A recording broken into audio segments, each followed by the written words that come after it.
Good morning, everybody. I was gonna come out all fired up and yelling, but I decided to be a little bit more chill this morning. Thanks everybody for joining in with us live here on Front Office Show. It's going to be myself and Bryce for probably the next while here, breaking everything down. NBA draft. We wanted to do a full scale draft breakdown show. We have done this in the past. The show runs long, but this gives you something to listen to when you're traveling for the holiday, or if you just need to get away from the family at the barbecue for a while, you'll have something to listen to or watch. We are going to go through team by team, pick by pick, and talk about all 30 teams, all 58 draft picks.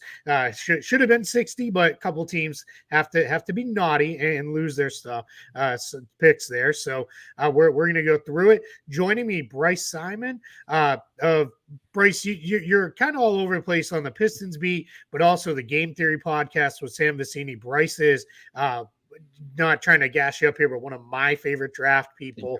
I know you know every single player in this draft class here. So go ahead and introduce yourself to everybody, and then we'll go ahead and get started.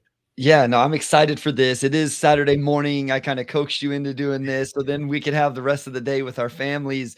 But I'm excited to talk through all this. I haven't done a full recap. I've done some things here and there and some superlatives and things like that. But pick by pick, team by team, this will be a lot of fun. We'll probably even mention some undrafted free agents as we go through this. I know I have some that I like that were definitely second round picks on my board. So yeah, if you don't know, follow me at Motor City Hoops on Twitter. That's where all my stuff is. Some of it's Piston specific, but more and more it's general NBA draft. Obviously, you can find me on the Game Theory podcast with Sam Vecini, but I'm excited to be here this morning with Keith. Keith is a friend of my Pistons podcast, the Pistons Pulse.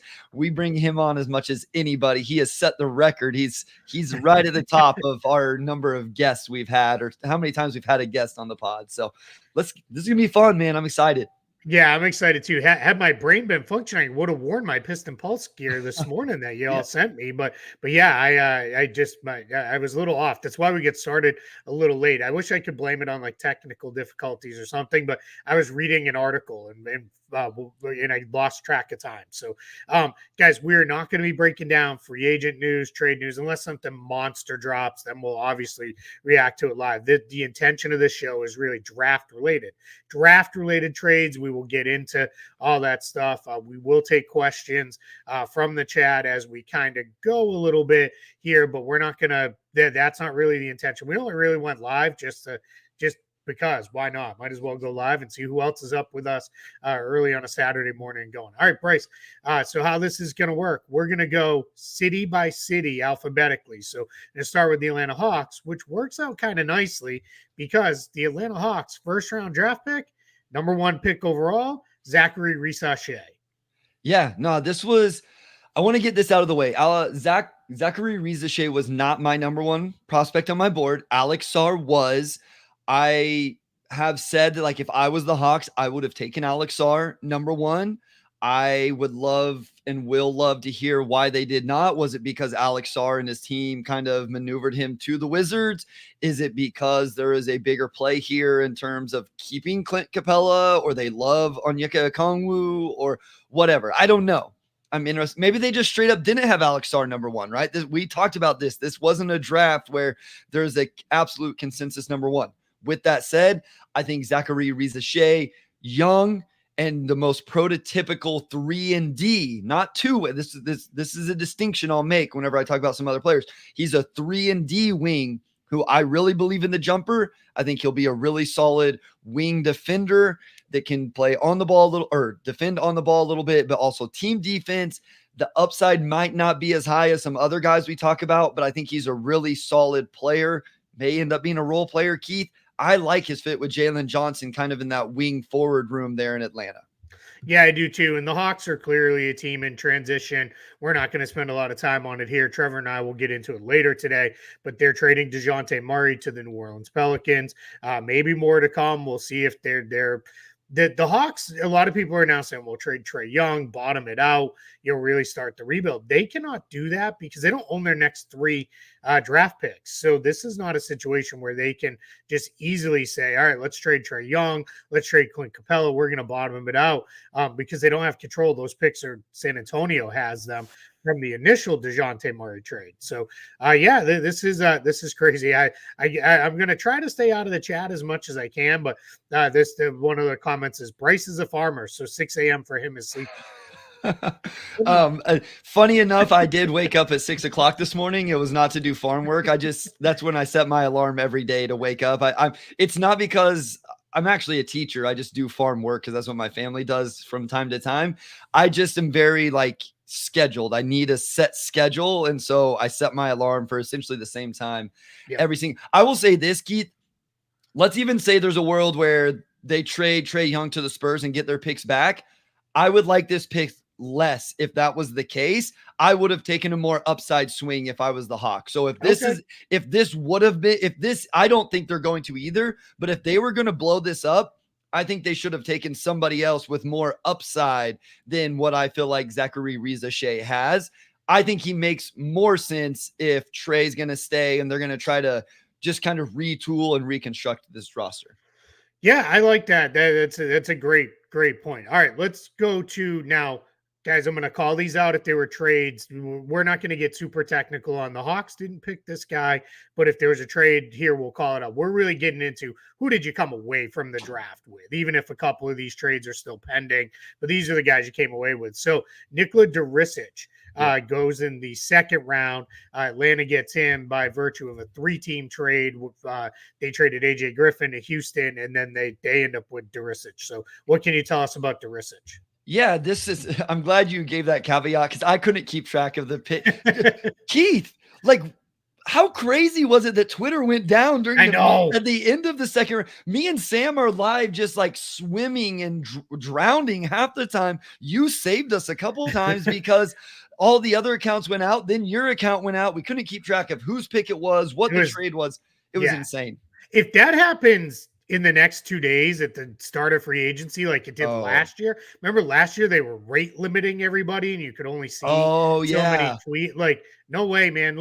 Do all this stuff in August. Leave NBA tentpole moments around. So yeah, that was absolute madness on the Thursday. It was I will say, all right, let's do this real quick as an aside, then we'll get back to Durisic.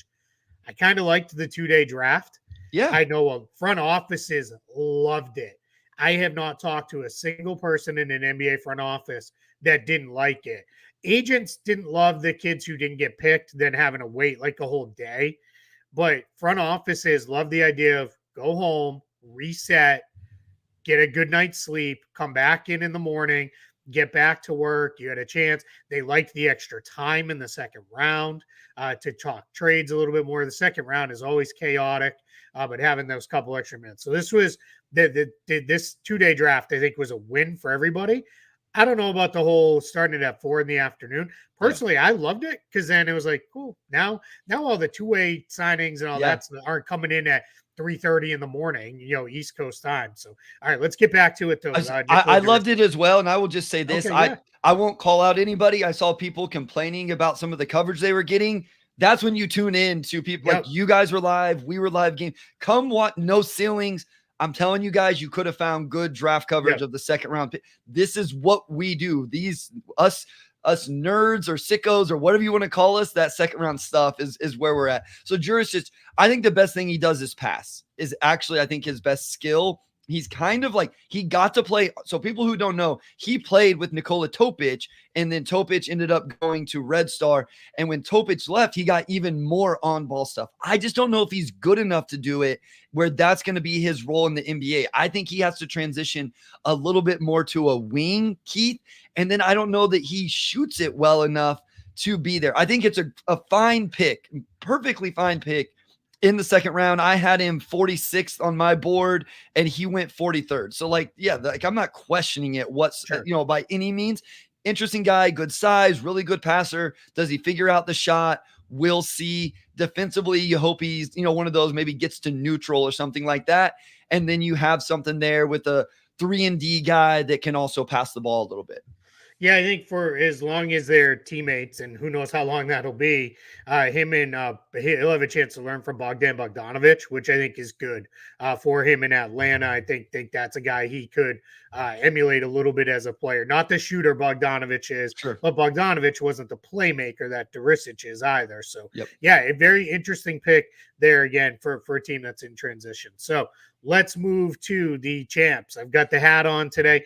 The hat's on because it was honestly, I'll be full disclosure, it was on top of the pile, and I just grabbed it, and I have not had a chance to fully do all my morning process here because we got started so early. But let's get into the Celtics. Baylor Shireman in the first round, last pick of the first round. I'll start with this one. He was one of my guys in this draft. I had him as a first rounder. I love his game. He's an older player, so that probably is why he dropped so far. If he had his profile and was like 20, he would have been, I think, a lottery pick. But an older player, but he can shoot, he can dribble, he can pass. Let's just cover it because it's the story. He set every passing record for quarterbacks in the state of Nebraska. Yeah. There was a thought at a time that he might be like a dual recruit.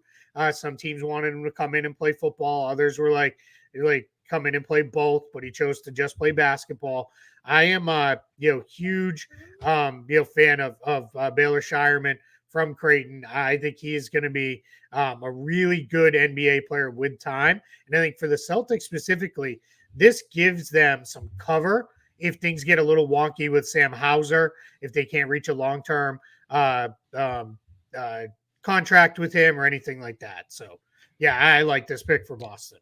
Yeah, I like this pick for Boston as well. Shireman was in my top 30. He was a first round pick for me. You laid out a lot of the things. This is a guy that's taken almost 900 3-pointers in his college career, Keith, and he made them at just about, I think it was just below, right at actually 39%. So we have a real sample size here. He also shot over 400 free throws and made them at 82% if you're a free throw percentage as an indicator.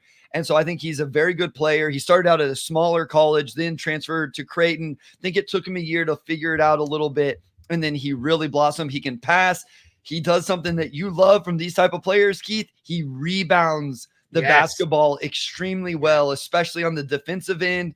The offensive end, maybe not as much, but there's scheme things with those as well. Maybe he wasn't asked to do it or those types. So, but yeah, I like them getting a floor spacer that's older, that if Sam Hauser becomes a little too expensive for this roster, they can move on to potentially somebody else. So I like this for them a lot. And then in the second round, they go with Anton Watson. Listen, this is a little higher than I had Watson, but this is a really interesting bet. And I will just give my I think this one line kind of speaks to who Watson is. Truly an awesome profile until the shooting. Like, Anton Watson just hasn't proven that he's able to knock down shots. I just said Shireman took over 900 in his career. Watson only took 150 in his career. So there's a difference just in sheer volume. He was a 4-year guy too. So yes. Like a full senior. So He is older though. He turns 24 in October, just like Shireman turns 24 in September. So Celtics obviously wanted older players. Watson is a really interesting bet at the end of the second round. Yeah, absolutely. And I promise we're not going to do every single summer league invite on here because Bryce and I we'd be here until midnight tonight breaking all this down. But I do want to get this one in because it is the Celtics. So I'm going to show a little bit of love here. Tristan and Aruna to Boston. Did you know much about him as a player? No, he was. So I watched Tristan when he was at Kansas because he started his career there. So I followed a little bit there. I obviously tracked things as he continued throughout his career. Interesting profile just with his size and some of his skill set, can pass the ball a little bit.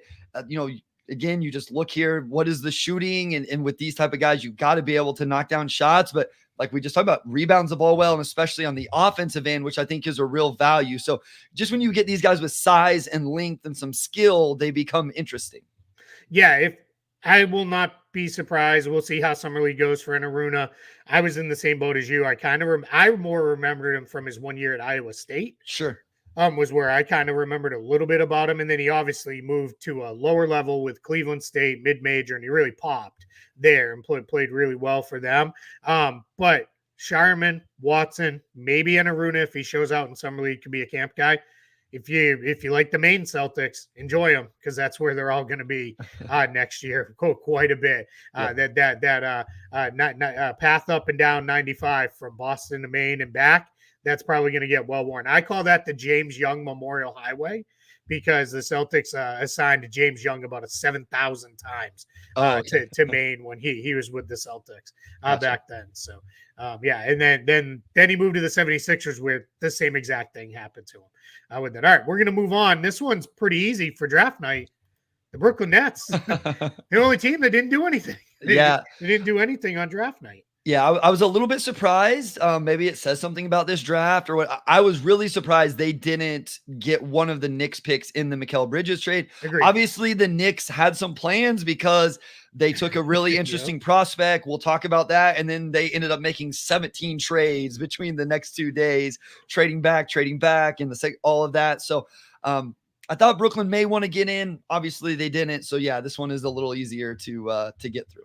Yeah, and again, Trevor and I already broke down. If people want, you can go find that from a few days ago. We broke down the Mikal Bridges trade and the subsequent trade with the Rockets to get their draft capital back. So if you guys are interested in that, you guys can get in on all that stuff and get everything there. We we're not going to spend time on that here today. Go check that out there because it didn't have anything to do with the draft. All right, we're moving to the Charlotte Hornets, first round pick.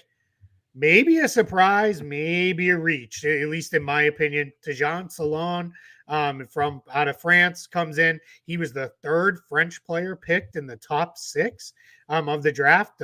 My shout out to my guy Morten Jensen has a piece up on Forbes. He wrote it months ago, but it's getting a lot of love now about how like France is becoming like the next power. Sure. And how that kind of came to be. So go check that out. Morten Jensen, MSJ NBA over on Twitter X. You can find it. He's retweeted the piece there. While Bryce breaks down Tejan Salon, I'll grab the link to the article as well. Yeah. So again, just with Salon, I had him as a lottery pick for sure. He was actually in my next tier of players though. So I guess if you want to call it a reach or surprise or whatever phrase you want to use, that's to you. But this is a little earlier than what I expected. We started to get some rumblings. I thought what teams like Detroit at 5, Charlotte at 6, if they wanted Salon, that they would trade back. And it just seemed like maybe those trades didn't materialize. We'll talk about the team at the heart of that here a little bit later when we get to the M's with the Memphis Grizzlies. Salon plays extremely hard, young player, but even for his age, he's very well built already. He doesn't turn 19 until August 10th. So one of the youngest players in this draft. He'll get out in transition. He cuts, all of those different things, all these off the ball forward things.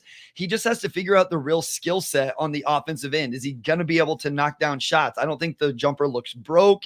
It is a little bit mechanical. The percentages are okay, but not maybe where you would really want them to be. And then he doesn't do much with the ball in his hands at all.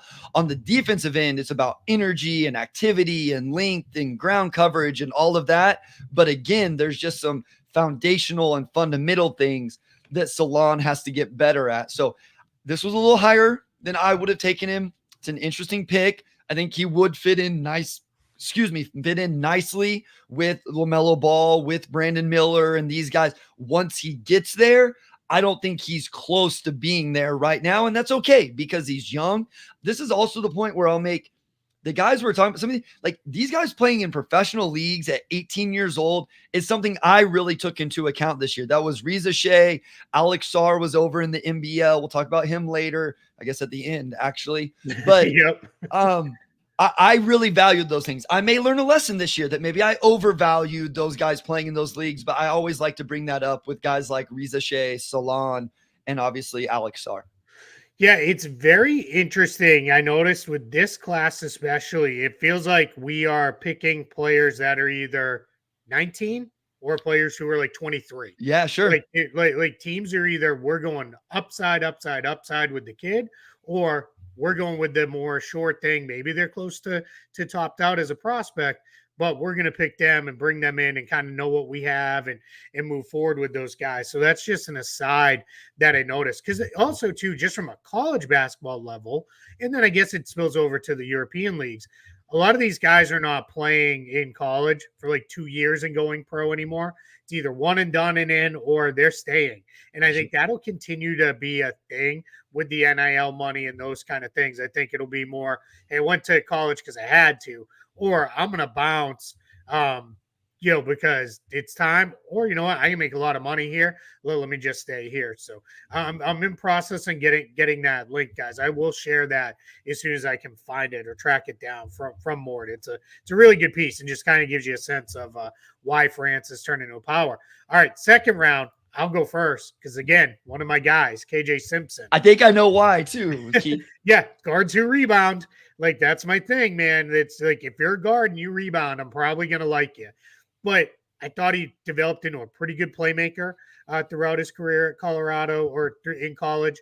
That Colorado team there were a lot of mouths to feed on that team. So you had him and Cody Williams and Tristan Da Silva and a couple other guys who wanted to make sure they got shots up and the like. So thought he did a nice job of really kind of balancing and keeping everybody involved in those kind of things.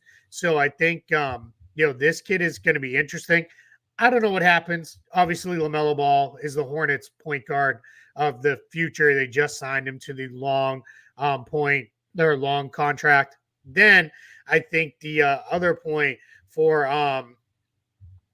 them with KJ Simpson is he's going to have to compete with Vasily Micic at least for a year. Trey Mann, I think we're still learning, is Trey Mann an on-ball point guard? Is he an off-ball two guard? Is he just a combo guard? I think he's more of like a Terry Rozier type. Whatever your roster needs, that's what Trey Mann can do. But I think KJ Simpson has a chance. Now, here's the big thing for KJ. Is that shooting real? He really improved as a shooter as a senior. If it's real, then he's an NBA level point guard, at least a high-end backup. If that shooting is not real, he's probably going to be fighting for spots on rosters. Yeah, this is one of two guys that are guards that we'll talk about this kind of shooting variance with, where for a couple years it was a little rough. His was even worse than the other guy we'll talk about, Devin Carter. KJ's was his first 2 years in college. I believe it was even less than 30. Yeah, it was like below 28% his first 2 years in college. And then all of a sudden 43% this year. Again, free throw percentage indicator, 83%. I will say also on the other end, he's small, but I do like the energy he plays with on that end. He's scrappy, for some playmaking, some disruption. He'll just get after it. Some of the games I watch, he wants to change direction, change the offensive direction to stay in front. He'll rotate off the ball. Obviously, always limitations with these types of players due to their overall size, but I think he will get after it. I actually put in my notes that I wondered if the shooting was real, if he could actually play off a jumbo initiator, if he could play offensively off of that guy, space the floor, and then defensively take those point of attack matchups. So maybe eventually there is some time he can play with LaMelo Ball in that sort of situation. So again, just talking about value, I had KJ Simpson number 40 on my board. He goes number 42. I like this pick here in the second round. Yeah, I think it's good. I'm going to address something here. Trevor did not get traded off the show. It's just really early for Trevor, and Trevor also has some stuff going on this morning. Trevor and I will be back at some point, probably later today, breaking down the DeJounte Murray trade, because that broke after we finished yesterday. And then Trevor's also been live for, I think, all but about 10 hours in the last 3 days between front office show and Lakers Nation stuff. He's getting a morning off. We're giving him a little bit of a break. This morning, he'll be back at it later today with Lakers stuff. And then he and I will be back at it later today for front office show. That would be a lopsided trade right there. That would not be good for the front office. Hopefully there was a bunch of cash considerations coming to the front office show and future picks if that happened. Hey, Bryce, sometimes you have to draft for fit. You're the fit for the draft show. So that's why you're here. We drafted. No pun intended here, but stay in your lane. That's one thing I learned. Stay in your lane. The draft is my lane. If you guys wanted to talk about something else, definitely Trevor.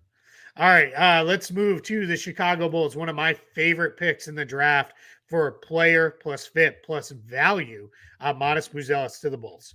Yeah, Modest Buzelis was an interesting prospect throughout this whole thing. I feel like I found people who were really excited about him. Listen, Keith, I talked to people who had him even lower than this, and he fell just a little bit for me. Here's what I will say about Montes. This is where I'm at. I love this archetype, and this may be one where I end up learning a lesson, like I talked about earlier, to fall in love with these kind of true forwards. And especially with Modest, there's a real chance to dribble past shoot. People complain about, well, he's not as good a dribbler and passer as we thought. Yeah, whenever you were evaluating him as a point forward, if he's just straight up a forward, I think he's a plus passer, a plus dribbler in terms of attacking closeouts. He's got to figure out the shot. I don't even know what to think about the shot. It was so good at Sunrise percentage wise. It was so bad with the Ignite. We'll talk about the Ignite. I'm sure we'll get on that soapbox at some point. And then the thing with Modest is I think he's better defensively than people were giving him credit for. He's not quick like feet, but he recovers. He has length. He can be disruptive. So I stayed a little higher on Modest than others because I just buy the archetype. And if it hits, I think it's very valuable. I'm with you on everything. Let's do the Ignite conversation here, okay. Might as well, right? Sure. G League Ignite, it's not why they shut down the program. They were trending in that direction anyway, but then having an absolute disaster of a season did not help things either. The Ignite program served its purpose.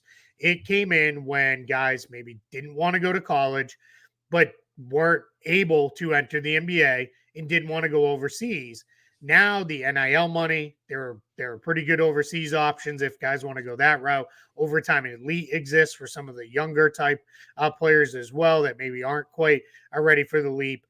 So the NBA shut it down. But this season was a disaster. You had Ron Holland, we're going to get to him in a minute, projected by some at the beginning of this draft cycle as maybe the number one overall pick. Buzelis was a potential high pick. Izan Almanza was projected to be a lottery pick, played so poorly that he dropped out of the draft entirely and is going to try to rehab his value in Australia for a year. But it's Australia, Perth, right? Yeah. He's going to play with. Yeah. He's going to go play with Perth with the Perth in the NBL. It just the Ignite was a mess this season. I think their biggest issue wasn't the kids. They didn't hit on the right mix of like fringe NBA veteran guys that could kind of settle them, get them in a good place, put them in a position where, all right, we've got a couple veteran guards that can set you guys up to succeed in those kind of things. Their guard play was pretty rough, and that hurt guys like Buzelis, Holland, Almanza, Tyler Smith, who we're going to talk about in a little bit. I might be missing somebody. I think I went undrafted. Who am I thinking of? It also dropped out of the draft. Darlon, right? Yeah, and then Babacar Sane. Yeah. So just messy program. So I'm not going to blame the kids for too much of the shooting stuff because if you watch the tape with the Ignite, there's a lot of contested off the dribble jumpers by guys who probably aren't ready to be taking that many.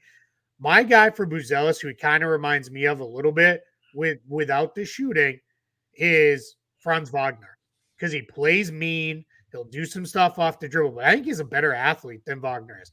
Buzelis is going to try to dunk on some dudes and then let him know about it when he does. Like he plays with a mean streak. And I love that for him. So I think this pick for Chicago is outstanding. Now let's see what happens with the Bulls. We're obviously going to spend a lot of time breaking down the Bulls over the course of the rest of the summer, but let's see what it looks like with them because a lot of stuff to come.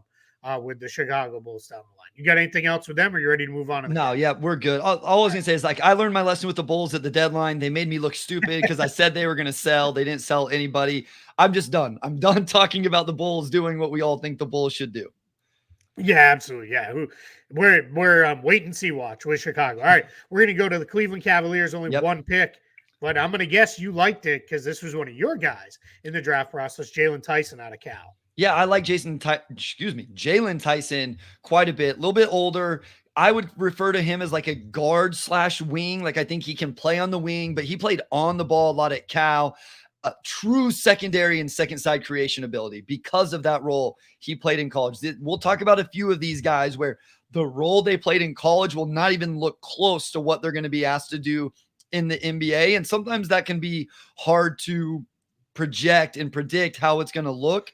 But I like some of the on-ball scoring. I like his passing, his high feel. I think the shooting is going to be good enough. I think at times he showed the off-the-ball skills he would need to show, which the cutting, the offensive rebounding.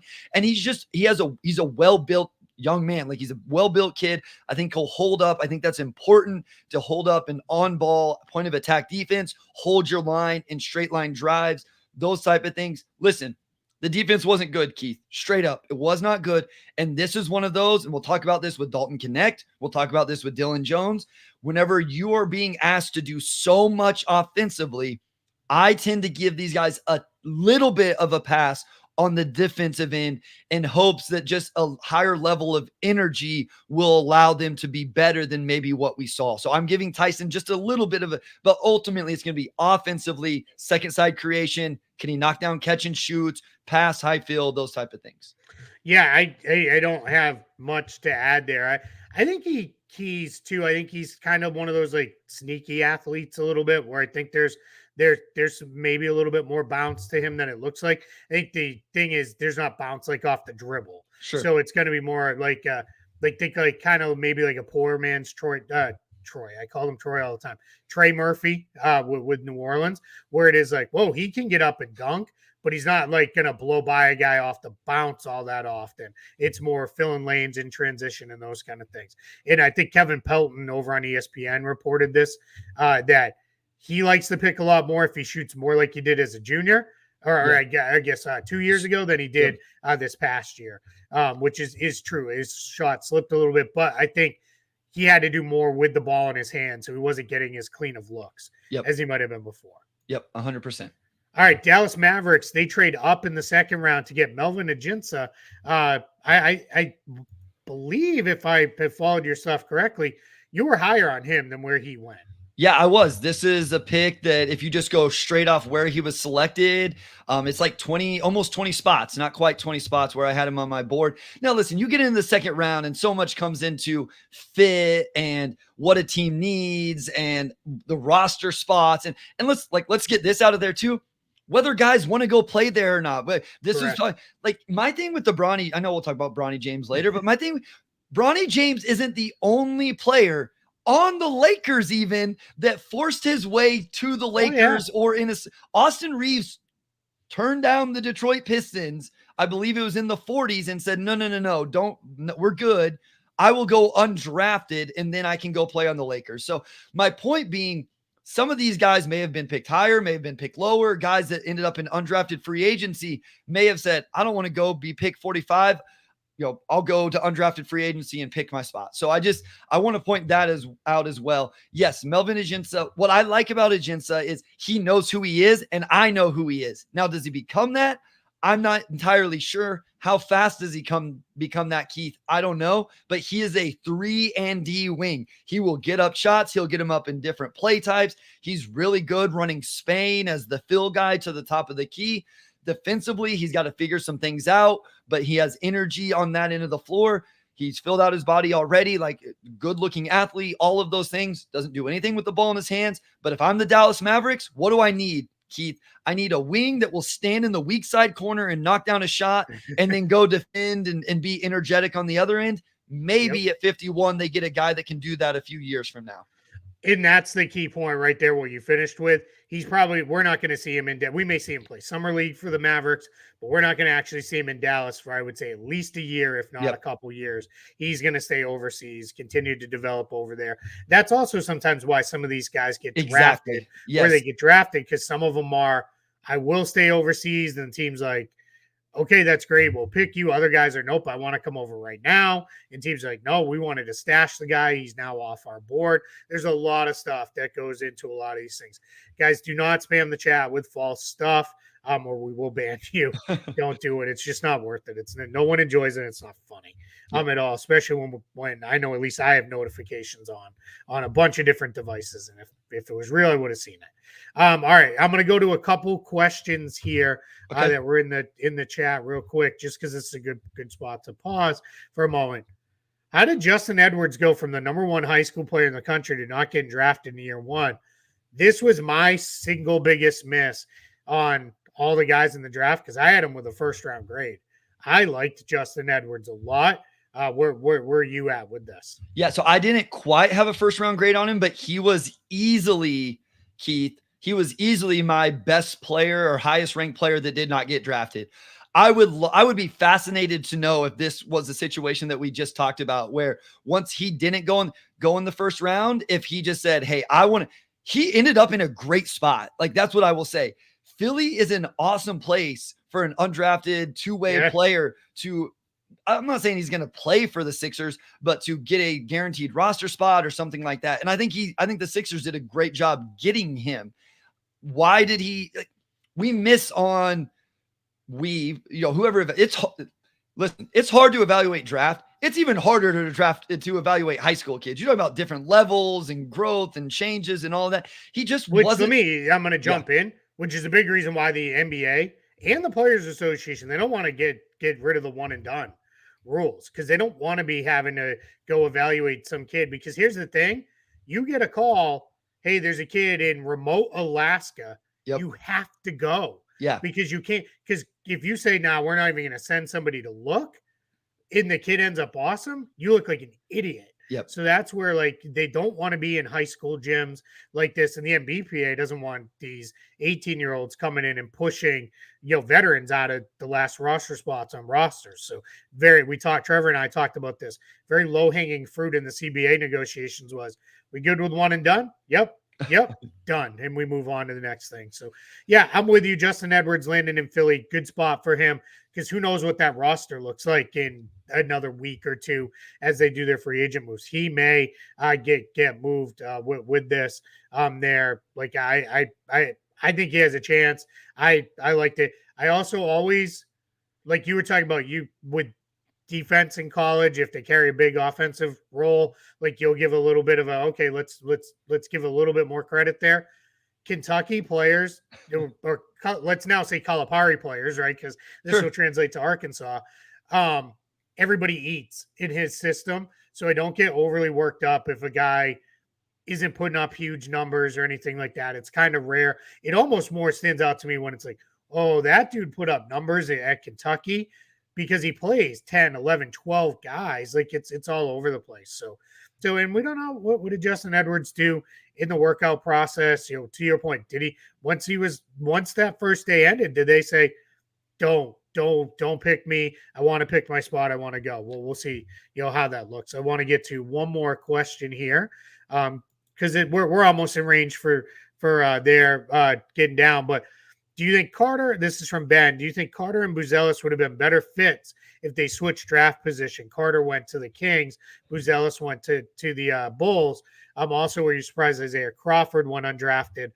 For the Carter Buzelis part, maybe. I think Buzelis is a fine fit in Chicago. I think Carter's a great fit in Sacramento, especially with the Davion Mitchell trade. I think now that makes even more sense that they moved in that direction. So I don't have real thoughts on this, but I really pulled this one out. Isaiah Crawford, really interesting player, really high production at Louisiana Tech. What do you think about him? Are you surprised he didn't get drafted? Yeah, I mean, I guess based on my board, I had him right around 50. So you're like right on the border there. So, not sure. Yeah, interesting player. These kind of guys come along later in the draft process. Crazy numbers, right? Shot it well from three, the steals, the blocks, all of that stuff.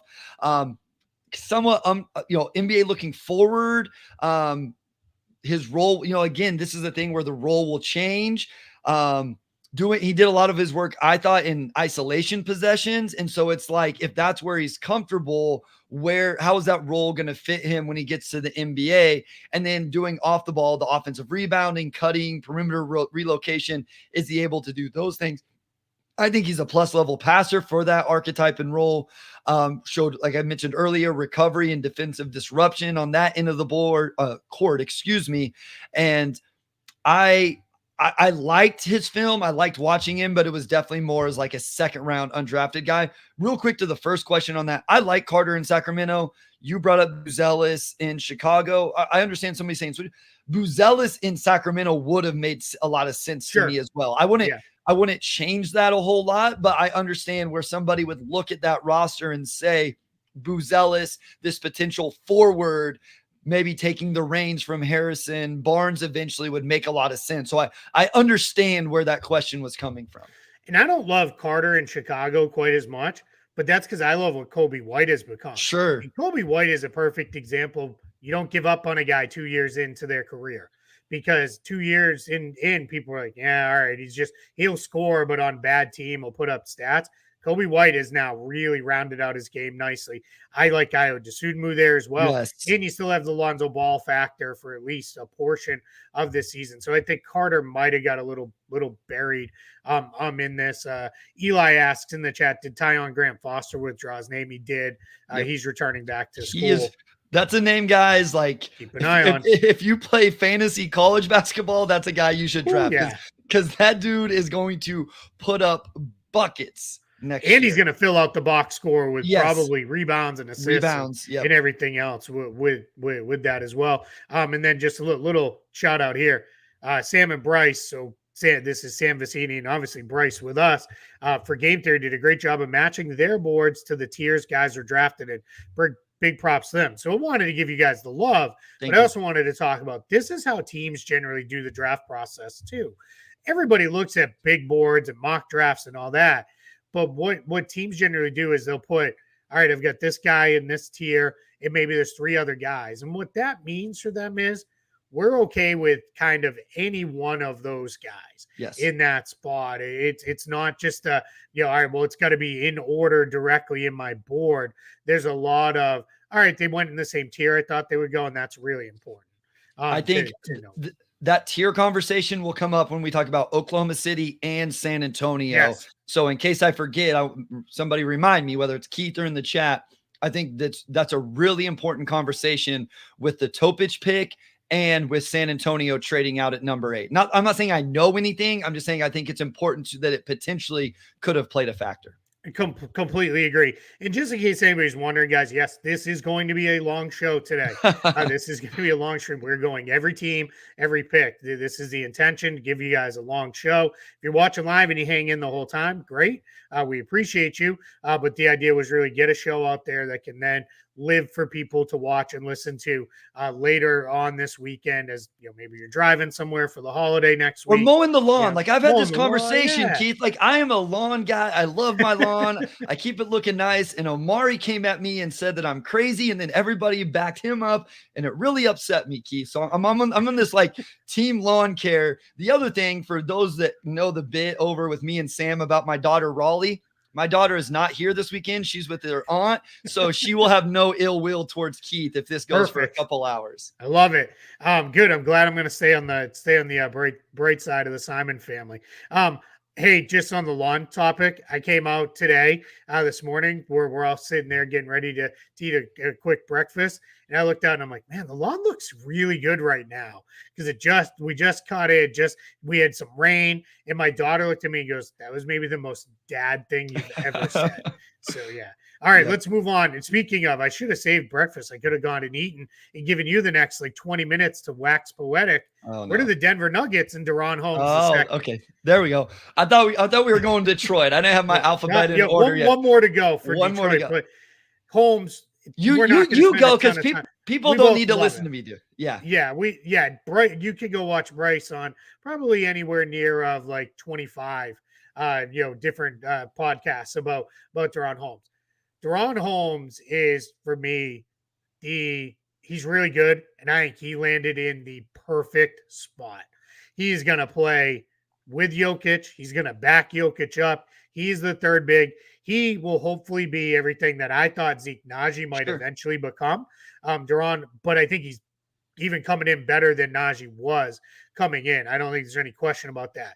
He can kind of do a little bit of everything. He can handle it just enough for a big. For those who don't know, he's about 6'10", 4'5", is what he'll be in the NBA, which makes him, at least early in his career, in my mind, an ideal third big. Yes. With Jokic and Gordon. He can shoot from the outside. He can finish around the basket, can finish on the roll, can finish dump offs. He's a good athlete. He can get up and do a lot of things. Really good rebounder. I think a better rebounder even than he showed in his final year at Dayton. But that was because Dayton also had some other guys who were like ball hawks. So he was able to, all right, you got it. I'm going to go. I'm going to get out and run. Can run the floor really well. There's going to be times where you're going to see him get it off to Jokic, sprint the floor, and Jokic is going to dime him up for baskets. I think there's just a really nice all-around skill set with DaRon Holmes. And I think what maybe the best skill he's going to bring the Nuggets, at least initially out of the gate, is his energy and the fact that he can actually get up and block a shot or two. As well. So I'm really, really excited for him to have landed with Denver. That was the rumor, right? That Denver was what had promised him and they were going to draft him. And Denver jumped up because then the rumors were a couple other teams were like, hey, you're not going to be able to sit there at 28 and get the guy. We're going to take him instead. And the Nuggets made sure it happened, jumped up. It didn't even have to, they gave up one extra pick, I believe it was, to go up and get him. So, really good stuff from the Nuggets here with DaRon Holmes. Yeah, and I will just add real quickly 2 points. One, I think him coming in as a third big is really good for DaRon Holmes. I do think that that's the role he needs initially, and then maybe he takes on something more than that. So Denver's a great. He got better with his rebounding throughout the year. The number that really went down was actually his offensive rebounding. His defensive rebounding, especially if you look at defensive rebounding percentage, actually went up, and it's not that far off from even like a Zach Edey and a Donovan Clingan.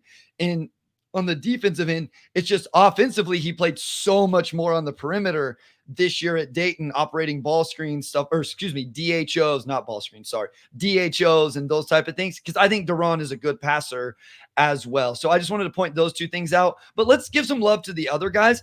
PJ Hall and Trey Alexander are really good undrafted free agents for them. Really good. Yeah, I had PJ Hall in the mid 40s. I had Trey Alexander as a very draftable player in the second round. PJ Hall, a little bit of a stretch big that can come in and space the floor potentially. Older player.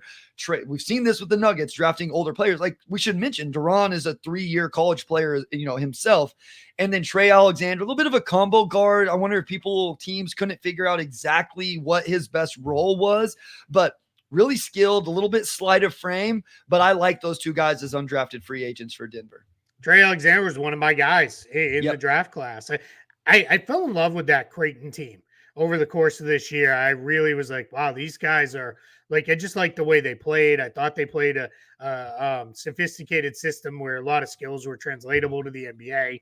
There wasn't just a lot of, sometimes college coaches are the system. And then it becomes like, all right, what can this guy really do? I thought they did a lot of like NBA stuff. I'm going to go as far as PJ Hall and Trey Alexander as undrafted guys going to the Nuggets. I like them better than Hunter Tyson and Jalen Pickett, who they drafted a year ago. I like both of them better than them. I kind of thought PJ Hall might go back to school because I thought he could be like a big NIL guy and maybe play his way into the back end of the first round. But yeah, I really like that. Thing with them. We'll answer a couple questions here. Carlos, thanks for the love. Then we'll go to another one from Carlos. Does Atlanta have option of pick swap with the Lakers now next year's draft? No, they just own the Lakers pick straight out. They can't swap. San Antonio owns Atlanta's pick next year. So Atlanta has the Lakers pick straight up next year. As far as we know, that trade is not official. This is the DeJounte trade. This was the 2025 pick that they're getting from the Pelicans from the AD trade. Okay. Yeah, this is the one the Pelicans could have had this year, but deferred. Oh, gotcha. Yeah. Now they're going to send it here. All right, we're going to move into Detroit, but because Isham gave us a super chat, we'll answer this quick question here. Very quick thoughts. Should Detroit go after Buddy Hield? I mean, they need floor spacing. I would like them to have a little bit more defense with that. I kind of wonder if this makes sense with Tim Hardaway Jr. because now you have two guys that are just real volume floor spacers and neither of them provide a lot of defense. But I mean, I understand the thought process here. I get it 100%. I just wonder now that you have Tim Hardaway Jr., do you need two of those guys that it's just truly all about high volume 3-point attempts? I mean, it could be a worse strategy. Maybe just go all in on offense this year if you're Detroit. All right. So you've broken down Ron Holland in depth between game theory and Pistons pulse. So give everybody the kind of short version on the Pistons drafting Ron Holland. For me, this was the first whoa Yep. moment of the draft because we did not know, not very many people saw this one coming. Yeah, I had the same reaction live. I was not expecting it. It took me a little while to collect my thoughts about it. I woke up the next morning understanding it a little bit better, Keith. And I think one of the reasons I understand it is, listen, the Pistons, we just talked about it, right? There's a reason somebody asked us about Buddy Hield. This team needs floor spacing because a lot of their young core does not space the floor very well. The problem for the Pistons when they were on the clock is Zachary Rizachet and Reed Shepherd were already off the board. The next guys, Salon doesn't space the floor. Klingon doesn't space the floor. Rob Dillingham, we'll get to that in a little bit. Edey doesn't space the floor. Cody Williams has shooting questions because it's not on volume. Buzelis, we talked about. Point being, I don't know that there was a floor spacer on the board when they were picking Keith. And the one guy that a lot of people talked about was Dalton Connect. Well, if they would have taken Dalton Connect, you know what conversation we'd be having today? Is this team ever going to defend anybody? They ever going to acquire defense? You know what I mean? So I kind of lean into the Holland pick a little bit because I think Ron Holland has real two-way, not 3-and-D, two-way wing potential. And I don't know how you feel, but the team you cover has a couple of dudes that are two-way wings, and we see how valuable it is. I think it's the most valuable archetype in the NBA. I'm not saying Ron Holland gets there. I have no idea what the percentage chance is that he does, Keith. But of all the guys at the top, I think he's the one with real two-way wing potential. I think this was higher than I thought he'd go, but not insanely Agreed. high. I thought he was going to go a few picks later at most. And I know there were draft people who spend a lot of time that had Ron Holland going into the draft as the number one player on the board. People who I really respect opinion on it. I think this is a home run pick from the upside play. Sure. Here, if it pans out, you nailed it. If it doesn't pan out, at worst, you have a guy who down the line, a team will take a second chance on as a second draft guy or something like that. But I think he is going to be pretty good in time. Yep. This is probably going to be much like Thompson. You're going to have to give this pick a couple years to kind of figure it out. A lot of people are saying, isn't Holland a guard? He's a guard forward. He's a wing. He's really kind of more of a true wing. He's got wing size. So that's, I don't want to real quick. So I call guards guys that are truly going to play on the ball. And that's not necessarily what, I think you've talked about this maybe too. Like, I kind of like the 1-3-1 model of roster construction of you have your primary initiator. So like Cade Cunningham, I would call a guard. And then you have your guys that play off the ball a little bit more. And you could say guard, wing forward, whatever. And then you have your bigs. I think Ron Holland is more of an off the ball player who I don't think is like initiating offense. But if we want to if you want to call him a guard wing, fine, whatever. I think Ron Holland is a wing. And, so that's kind of how I talk about him. But sure. Yeah, I openly admit I stole this from Brad Stevens. Guards, swings, bigs, guards, wings, bigs, and swings. Sure. Swings can play multiple positions, but it's guards who are, primary ball handlers, primary creators, primary initiators. Then you have wings, which is kind of anybody else who can play with the ball, but also play off the ball there. And then you have your bigs, which is pretty self-explanatory. So, all right, let's get into their second round guy. Bobby Clinton. Goes to the Pistons. I think this is an outstanding second round pick for them. I really liked him at Wake Forest. Before he spent last year in Australia, I believe it was, right? I really liked him. I thought he was a good player. I kind of interesting, that this is kind of how this came together for them. But I'm a big fan of this pick. This pick, they get it from Minnesota. Along with Wendell Moore, this was a trade where it was, hey, we'll eat Wendell Moore's contract, save you some on your tax bill, and they used it to draft Bobby Clinton. This trade is not yet official, but will go official here in the next couple days. So insert line that cap space can be used for more than signing free agents, and I realized it was only quote unquote moving up 16 spots or whatever it was in the second round of a draft. I get it, but we've seen the Pistons make two of these trades already where we're going to use our cap space to do some sort of asset management. I like this. Clinton was top 30 right outside the top 30. He was number 31 on my board. So I had him as like borderline, maybe. I didn't really ever mock him in the first round, but he was right there in the second round. I like his game. I think it really comes down to the shooting. The reason he got a lot of buzz 2 years ago is his final 11 games at Wake Forest, he shot 41% on 4 attempts from 3. I think the shooting is real, even though it went down to like mid 30s this last year with the Carnes Taipans in the NBL. And I think what he has to figure out, he has great size, great length. He's got to be a little more disruptive defensively. He's got to figure that part of it out. But I think he's a really good cutter. He's one of 3 guys. If you ask me about off-ball cutters, Ron Holland is one. Tristan Da Silva is probably the best off-ball cutter in the class. But I think Bobby Klintman is one as well. So for a pick at 37, I like this for Detroit. This made sense. These are the archetypes of players that you want to take swings on in the second round. And I think he's one that could get there eventually, go down, play with the Crews for a year or two. And then as the Ross, they don't have minutes for any more young guys with the Pistons, like with the actual team. So go play with the Crews, let him hash out the wing forward room. And then a couple years from now, maybe he's ready to go. Yeah, I'll say this to close out the Pistons. I was kind of glad they didn't draft a guard on top of Cade. It now says to me, we're committed. He's going to be our primary guy who's going to set everything up for us. Guys, I get it.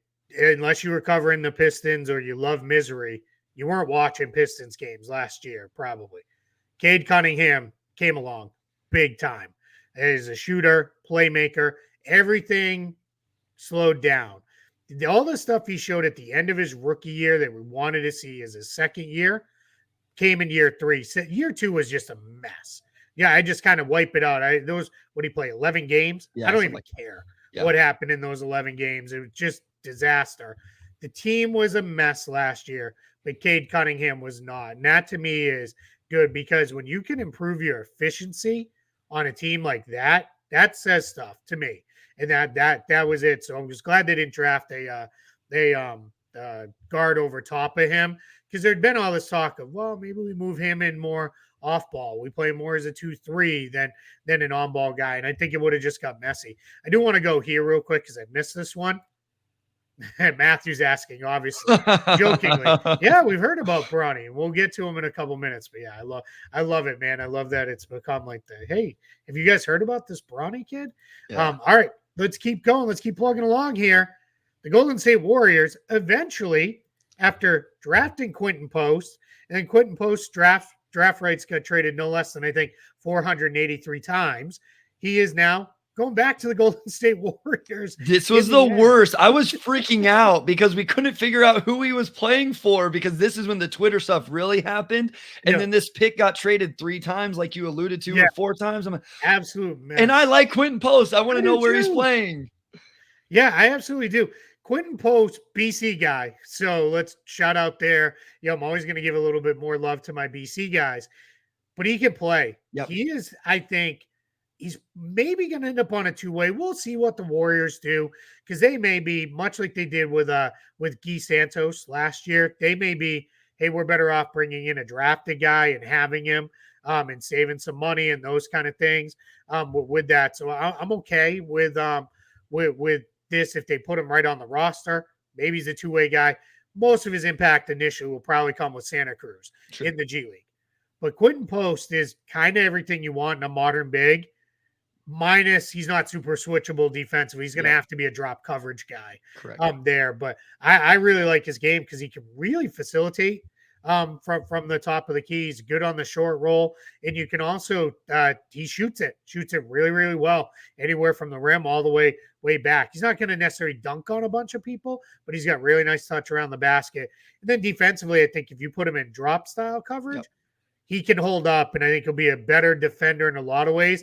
Because he's never going to be in a position where he has to avoid fouls, like he did at BC. He's at BC. If he got in foul trouble, that was it. They were sunk. So they needed him to really avoid foul trouble. That's something I'm going to bring up too with Zach Edey when we get there. These guys, I think, their defensive impact wasn't as much in college because of some of that can't challenge things because of foul trouble. But yeah, I really like Quentin Post. Yeah, no, I like that. I think you hit on everything I would hit on as well. Love the ability to space the floor, pass defensively. Like you said, I think Nobody's going to say he's mobile or anything like that, but I think he can move enough in the necessary things he will need and be asked to do. And then they get Reese Beekman as an undrafted free agent, a really good point of attack, on ball defender, good, has really active and accurate hands, like what he does there. Was never really able to figure out the jump shot with Reese Beekman. That was probably the reason you see him go as an undrafted free agent as opposed to some sort of second round pick. But I like a flyer here as that. And, at the end of the day, he played in the Virginia offense, which we all know is a little bit confined. And I just wonder, and I say that like, listen, I've said this, their associate head coach coached me in college. I love the guy dearly. But it's like that offense is confined in some way. So I do wonder, I wouldn't be shocked if Reese has a little bit more on-ball juice and wiggle and stuff to his game than maybe we thought. But ultimately, he's got to be able to shoot the ball better than what we saw in his time at Virginia. Yeah, agreed. And there's definitely a handful of Virginia guys when they've gotten to the pro level have popped. And all of a sudden it's like, oh, wow, there's more there than what I thought what was in there with this player. All right, let's go to the Houston Rockets. They stayed at 3, no big trade, despite all the rumors. They drafted Reed Sheppard. Reed Sheppard, by the draft time, if all the reporting is true, he was in the mix for Atlanta at number 1. They were between Reese Shea and Sheppard. We both had Sarr personally at the top of our boards, but he wasn't in consideration there. We don't really know why. And it might have been as simple as he didn't want to go there and refused to even engage with them. But that says to me, this is a lot more about Reed Sheppard. And this is statistical models. Love this kid because of all the things he can do. I've seen some people look at him, and it's funny because now people are like, so he's Mac McClung? Yeah, but like on steroids, Mac McClung. Like he's probably close to the athlete Mac McClung is. I don't know that he's like the creative kind of player, but Reed Sheppard's going to get a couple bigs this year on dunks, and everyone's going to go bananas because it's going to be like, oh, the short white dude dunked on somebody. Everybody's going to lose their mind on social media, and it'll be like the most liked post, and it'll all go crazy. But nobody should really be surprised. Super good athlete. He can really shoot the ball. I think eventually will be a very good on-ball playmaker. This is a great pick for Houston because as Fred VanVleet ages out or moves on, you pair him with Thompson, who he'll defend the bigger players in whoever it needs to be. There's your backcourt of the future, and I think that's more. Sheppard shoots it so well. That's more than enough cover if Thompson doesn't get there as a shooter. Yeah, I mean, so I just looking up McClung's college stats. So McClung, let's just use his best season, which was his last season. So he's a junior playing at Texas Tech, 3 years of division. He shot 34% from 3 on 4.7 attempts. Reed Sheppard shot 52% from 3 on 4.4 attempts at Kentucky.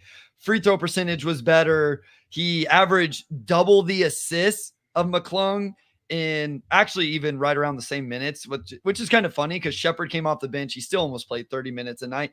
Here's what I love about Reed Sheppard in Houston. All of the offensive stuff we know, right? Like if he's not an elite shooter, this ends up not being a great pick. Like you have to buy into him being a top 5 shooter in the NBA at some point and for, majority of the years of his career. I'm not saying right away, but if he ends up going down to like 37%, that's not going to be quite as exciting.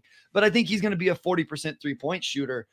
Like he has to be elite there because I don't buy him being on ball a ton. What I like is defensively in Houston, I think he makes a ton of sense because I think where he would struggle is the point of attack and those type of things. If you can make him an off the ball, because he has great athleticism with his recovery and contesting shots and jumping passing lanes and just being aggressive in that way, I think it's kind of listen, I don't think he's this player. Please do not aggregate this. But it's kind of the role SGA gets to play in Oklahoma City where a little bit of a roamer. Yes, where all of these other guys take the point of attack. Not that SGA doesn't ever, but SGA's elite at playing off the ball and doing those things. I think that's the role Reed could have in Houston and be pretty good with it. So I like this pick for Houston. I really thought maybe it would get traded. Obviously that didn't happen.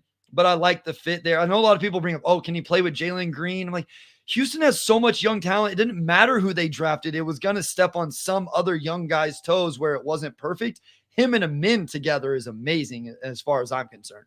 Yeah, I completely agree. I think that's your long-term backcourt. Because I don't know what's going to happen with Jalen Green. I'm not throwing Jalen Green away as a player by any means. I don't know that they extend him. I don't know that makes sense for the number he would want for Houston right now. They've got some maybe big dreams for Kevin Durant, Devin Booker, young stars, all the other stuff that's been reported. But if not, they just have at least a chance at pretty good chunk of cap space next summer. So it may make more sense, much like Philly did with Tyrese Maxey, hold off on extending a couple guys, Alpert and Şengün being one of them too, and see what it looks like. But this gives them now, if they want to move Green or Green wants to move on, you have a little bit of cover here with Reed Sheppard. I think he's going to be a really good player. The only reason I threw Mac McClung even out there was because I've seen people say it, because I think it's any athletic, short, white guard is now Mac McClung, right? Yeah. It's like I wore sport goggles when I was younger for a while, and everybody called me Horace Grant because I wore sport goggles, and I was a short perimeter player, but I still got called Horace Grant. So it's just kind of how it goes. So yep. I think we're in a place with that one. And I'll say this too. I didn't bring any of this up to beat up on Mac McClung either by any means. Mac McClung should have an NBA spot with the team. He has been wildly productive in the G League and way better in the G League than he has been. I'm kind of not sure why he hasn't fully popped. At this point, I would like to see him go play in Europe and make a ton of money and be great over there. I mean, he could go play in China and probably be a billionaire. Sure. He'd be the most popular, foreign-born player in China just with the way he plays. So there it is. That's kind of how we move from there. All right, let's move to the next team. Real quick, I was to say, N'Faly Dante is an undrafted free agent with the Rockets. He's a guy interesting. There's some injury health stuff with him. Does he figure it out? He's more of your just like energy, rim protection, rim running, big, like all of that stuff. I'm not saying he carves out, minutes, definitely not early in his career. I'm not saying that. He's a player that's interesting enough to me to mention that maybe at some point he just gives you that energy during the regular season for 10 minutes a night, 12 minutes a night or something like that. So wanted to give N'Faly Dante a quick shout out there with Houston as well. Yeah, I'll hit this one because there was a couple other things about Kevin Porter Jr. earlier in the chat, and I assume that's who our buddy here, D.A. Baracus, is asking about. We're not doing a lot of news and notes. Kevin Porter Jr. may work his way back to the NBA. What went on with him with the domestic violence stuff? I hate to put it this way, but it kind of all went away because there was a lot of inconsistencies between his story, her story, what the police said they were told, and all that stuff. So it never kind of really went anywhere. I don't know that we're ever going to get the full truth of what happened. Kevin Porter Jr.'s issue was like the, crap cherry on the crap sundae of a lot of bad stuff throughout the course of his career, pre-draft, draft process, early NBA years, time with the Rockets. It was just, I think everybody said, time to move on, go away. He did play well overseas for part of last year, so I think there's a chance he works his way back. But we'll see if that comes. He says just trying to make the show go 6 hours. It's not going to go 6 hours. We're already an hour plus in, like halfway done. So we're but a couple of these teams only have one player coming. We're going to move forward here. All right, Indiana Pacers, 3 players they came with. They had 3 second-round picks. They traded one of them to get Johnny Furphy. That was just a swap of draft position. I find that the swaps there, I like Furphy for them. He was a guy a lot of people had as maybe even a late lottery pick, but definitely a first-round grade on him for most people. Then they got one of the guys, I didn't call him one of my guys, but I really liked Tristan Newton. Sure. I think he knows how to play. Then Enrique Freeman, who is a kid who kind of was late to the process for a lot of people, where a lot of people were like, hey, wait a minute, this guy can play. Like, let's go here. So thoughts on that kind of package of players for the Pacers? Yeah, I like Furphy for them because of their style of play. If there's one thing in the scout that really stands out, it's that Furphy can make a difference in transition. Like, I think that's where he's most comfortable right now. And, he looks young, and he is young. So there's going to be some physical development with Furphy over the next couple of years. I don't think he was like NBA ready. Defensively, it's a real concern right now. He's got to be able to bend and do some things, but he's just this intersection of really good size and some real potential skill, the shooting, be able to pass. But I think in transition, he can make a lot of sense where, hey, let's get him in and let's just let him run up and down the court and play into that style. Tristan Newton's really interesting. He's a little slight. I would have had him higher on my board if he was filled out a little bit more, as an older prospect. But man, did that kid hit some big shots at Connecticut this past year. So I really like Tristan Newton as just a bet on, hey, maybe he just really settles in, finds his niche as, run the offense, makes enough shots, those type of things. Runs your G League program, right, Keith? Maybe we talked about the Ignite, didn't have a point guard to run the show, and that's why these other guys failed. I think G League teams should really value these point guards. I'm going to talk about this with Zion Poland here pretty soon when we talk about the Miami Heat. Bring in a guy that can just run your G League team and help everybody else be in the correct roles and all of that. And then the thing I want to talk about, Enrique Freeman. I don't know that I've heard people brag about the intel on a kid more than I've heard about Enrique Freeman. Yes. Just the type of kid he is and how awesome he is and all of those things. Undersized rebounding machine in the tournament game. If you want to watch a game, go watch him play against Creighton. It's not exactly what he was because he shot 8 threes in that game, and the most he had shot before was 3. But if he's able to space the floor, he becomes a little bit more intriguing and a little bit more translatable, because right now he likes to turn everything into a post-up. That's obviously not going to be what he does, but may have some versatility as a defender, but really rebounds. And again, just sounds like an amazing young man. Yeah, I think the big thing with him will be his face-up game, as you kind of said. Not necessarily you have to be all the way out to the arc initially. Eventually, he's going to have to get there because he's too undersized to just play in the paint. But I think his biggest issue was when I get to watch, and I did not get a chance to see a ton of him, but what I did see was, you're right, he would not turn and face. It was catch, and I'm going to try to back my way in, sometimes from 15 to 18 feet out.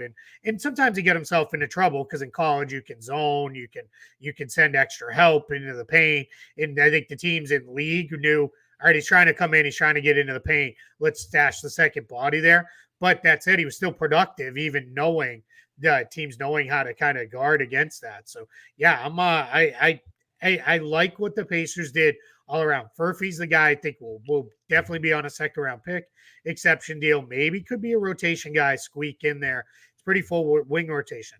I love what you said about Tristan Newton, because I think him and Freeman are probably more two-way guys. Yep. But let him run your G League team because he's a very good playmaker, very smart passer. And Jarris Walker, who we liked, at least I did, in the draft process last year, he may be spending more time in the G League again next year if the Pacers do re-sign Obi Toppin. Sure. Because there's just not really room with Siakam, Toppin, and Walker. The Pacers love Jarris Walker. Him not playing was not a what a bust of a pick.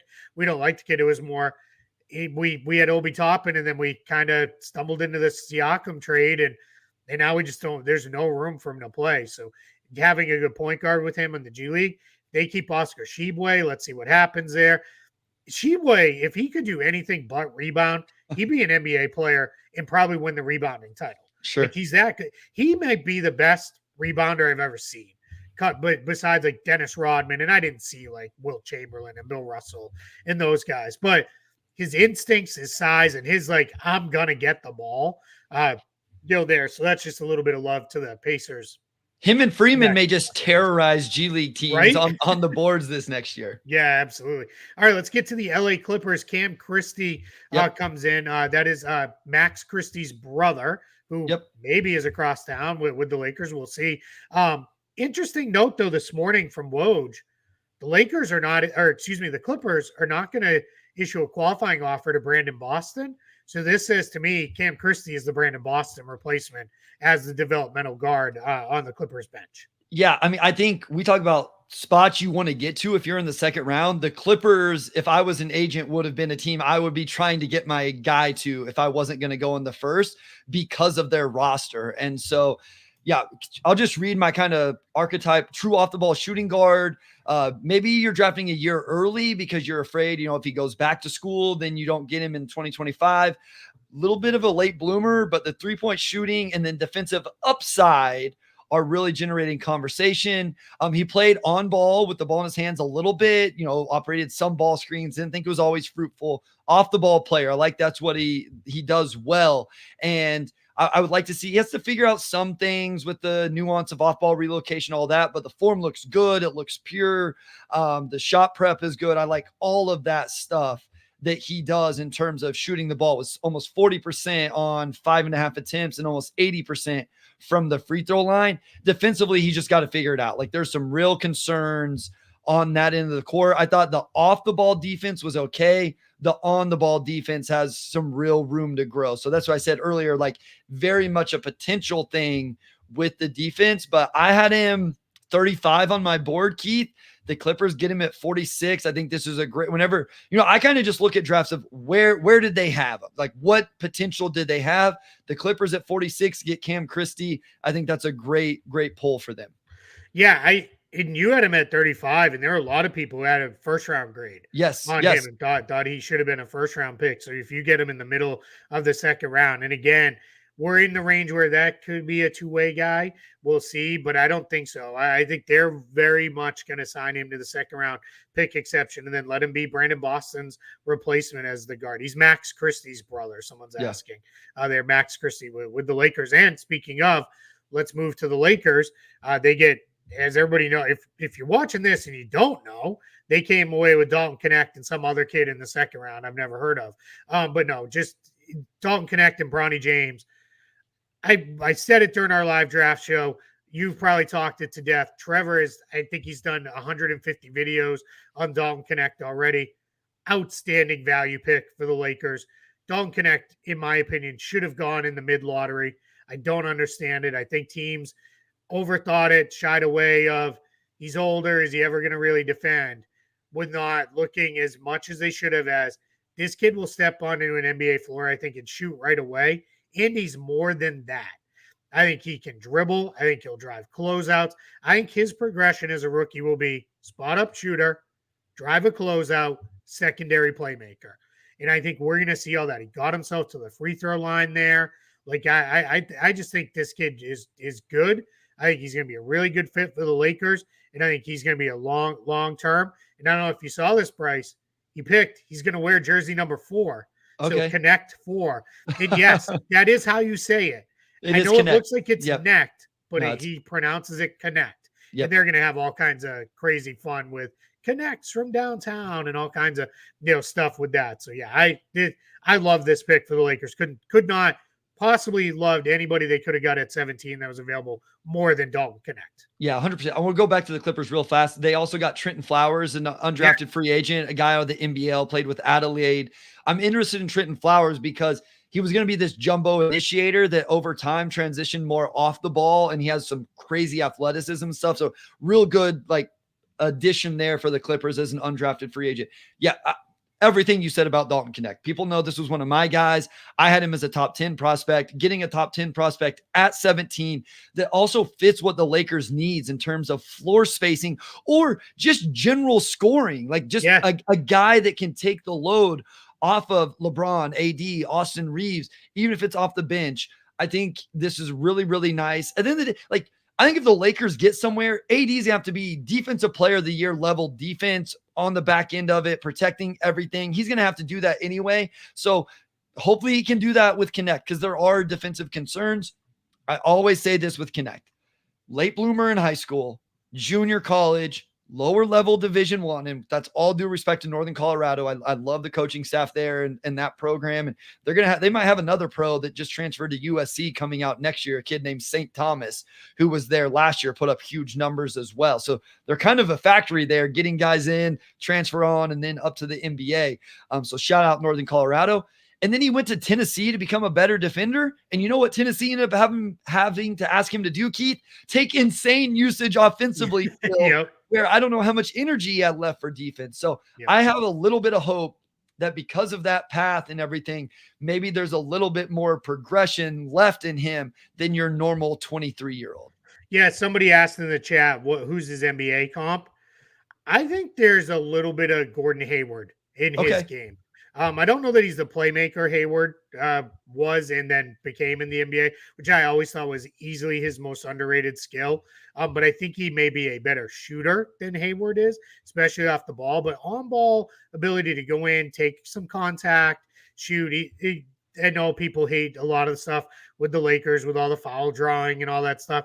Well, guess what? They get another one. He's pretty crafty as a foul drawer, so he's probably going to be somebody there. But yeah, I think you can throw him on your second unit day one and kind of say, all right, man, you got it now. Not fully, but like with Reeves, with Russell, you can kind of let him be, all right, we're going to get you 10, 12 shots a night, in the flow of the game. We're going to throw it to you and let you do some stuff. So I think he's going to be pretty good. Yeah. In the NBA. I really do. I really think he will be a pretty good player. Somebody said, did teams pass on him because he's 23? It's a big part of it. Think of it this way. We just talked about Cam Christie, but he's a second round guy. But look at like Reese Shea and some of these other guys that are 19 years old. They'll be getting their second contract when they're the age Connect is now. Yep. So if you're thinking, I've got this guy for the next decade, which that is sometimes how teams think about it, well, you're thinking about Connect through. My personal opinion is I think teams overthink that because if you're looking at it, well, I've got a 19-year-old, and by the time he is on his third or maybe fourth contract, I still have good luck if you still have a guy a decade plus into the NBA. Like, then that means you really nailed the pick. And at that point, I don't care how old the guy was because he was probably pretty good. But yeah, I'm not super concerned about that with the age, especially for a team that's trying to win right now. Like, I'd rather see you go with a little bit older player. And I will say, I factor in age. I do think it matters because there is a difference between Dalton Connect being 23 years old and just the amount of, that's a whole lot of days that he's had to work on his game and work on his jumper and all of those things.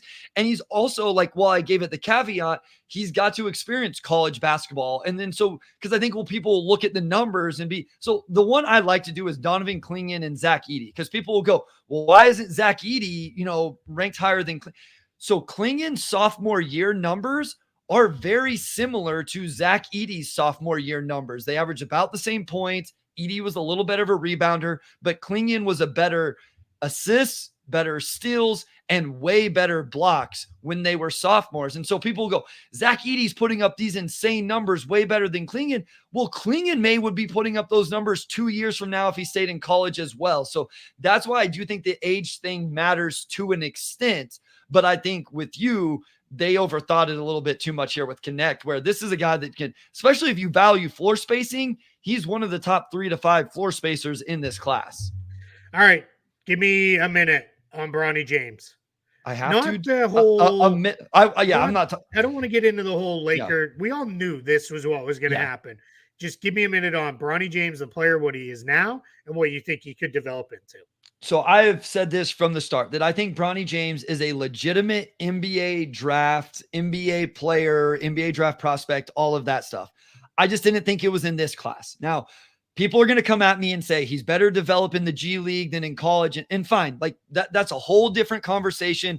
If that's what you believe, I'm not going to argue with. And I think for every player, it's different. If you know for a fact that for Bronny James, that it's best for him to develop in the G League than in college, then fine, I'll listen to it.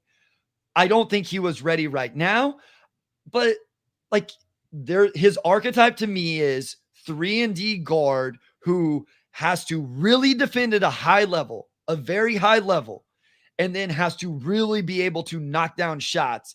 And he didn't knock down shots this last year at USC. So whether it's in the G League or what I thought maybe in college, he's got to go to the G League. He's got to become an incredible defender, point of attack, disruptive, and then figure out the jumper and be really, really good catch and shoot 3-point guy who ideally also has the handle to attack a closeout. I think his IQ and feel is really good. So I think he's going to move the ball and do those type of things.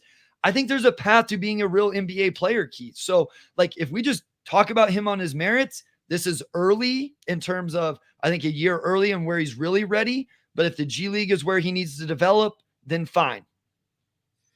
I would have liked to have seen him have a normal season in college, where he could have been in a place to just have a normal off season with, clearly went through all the heart stuff Yes.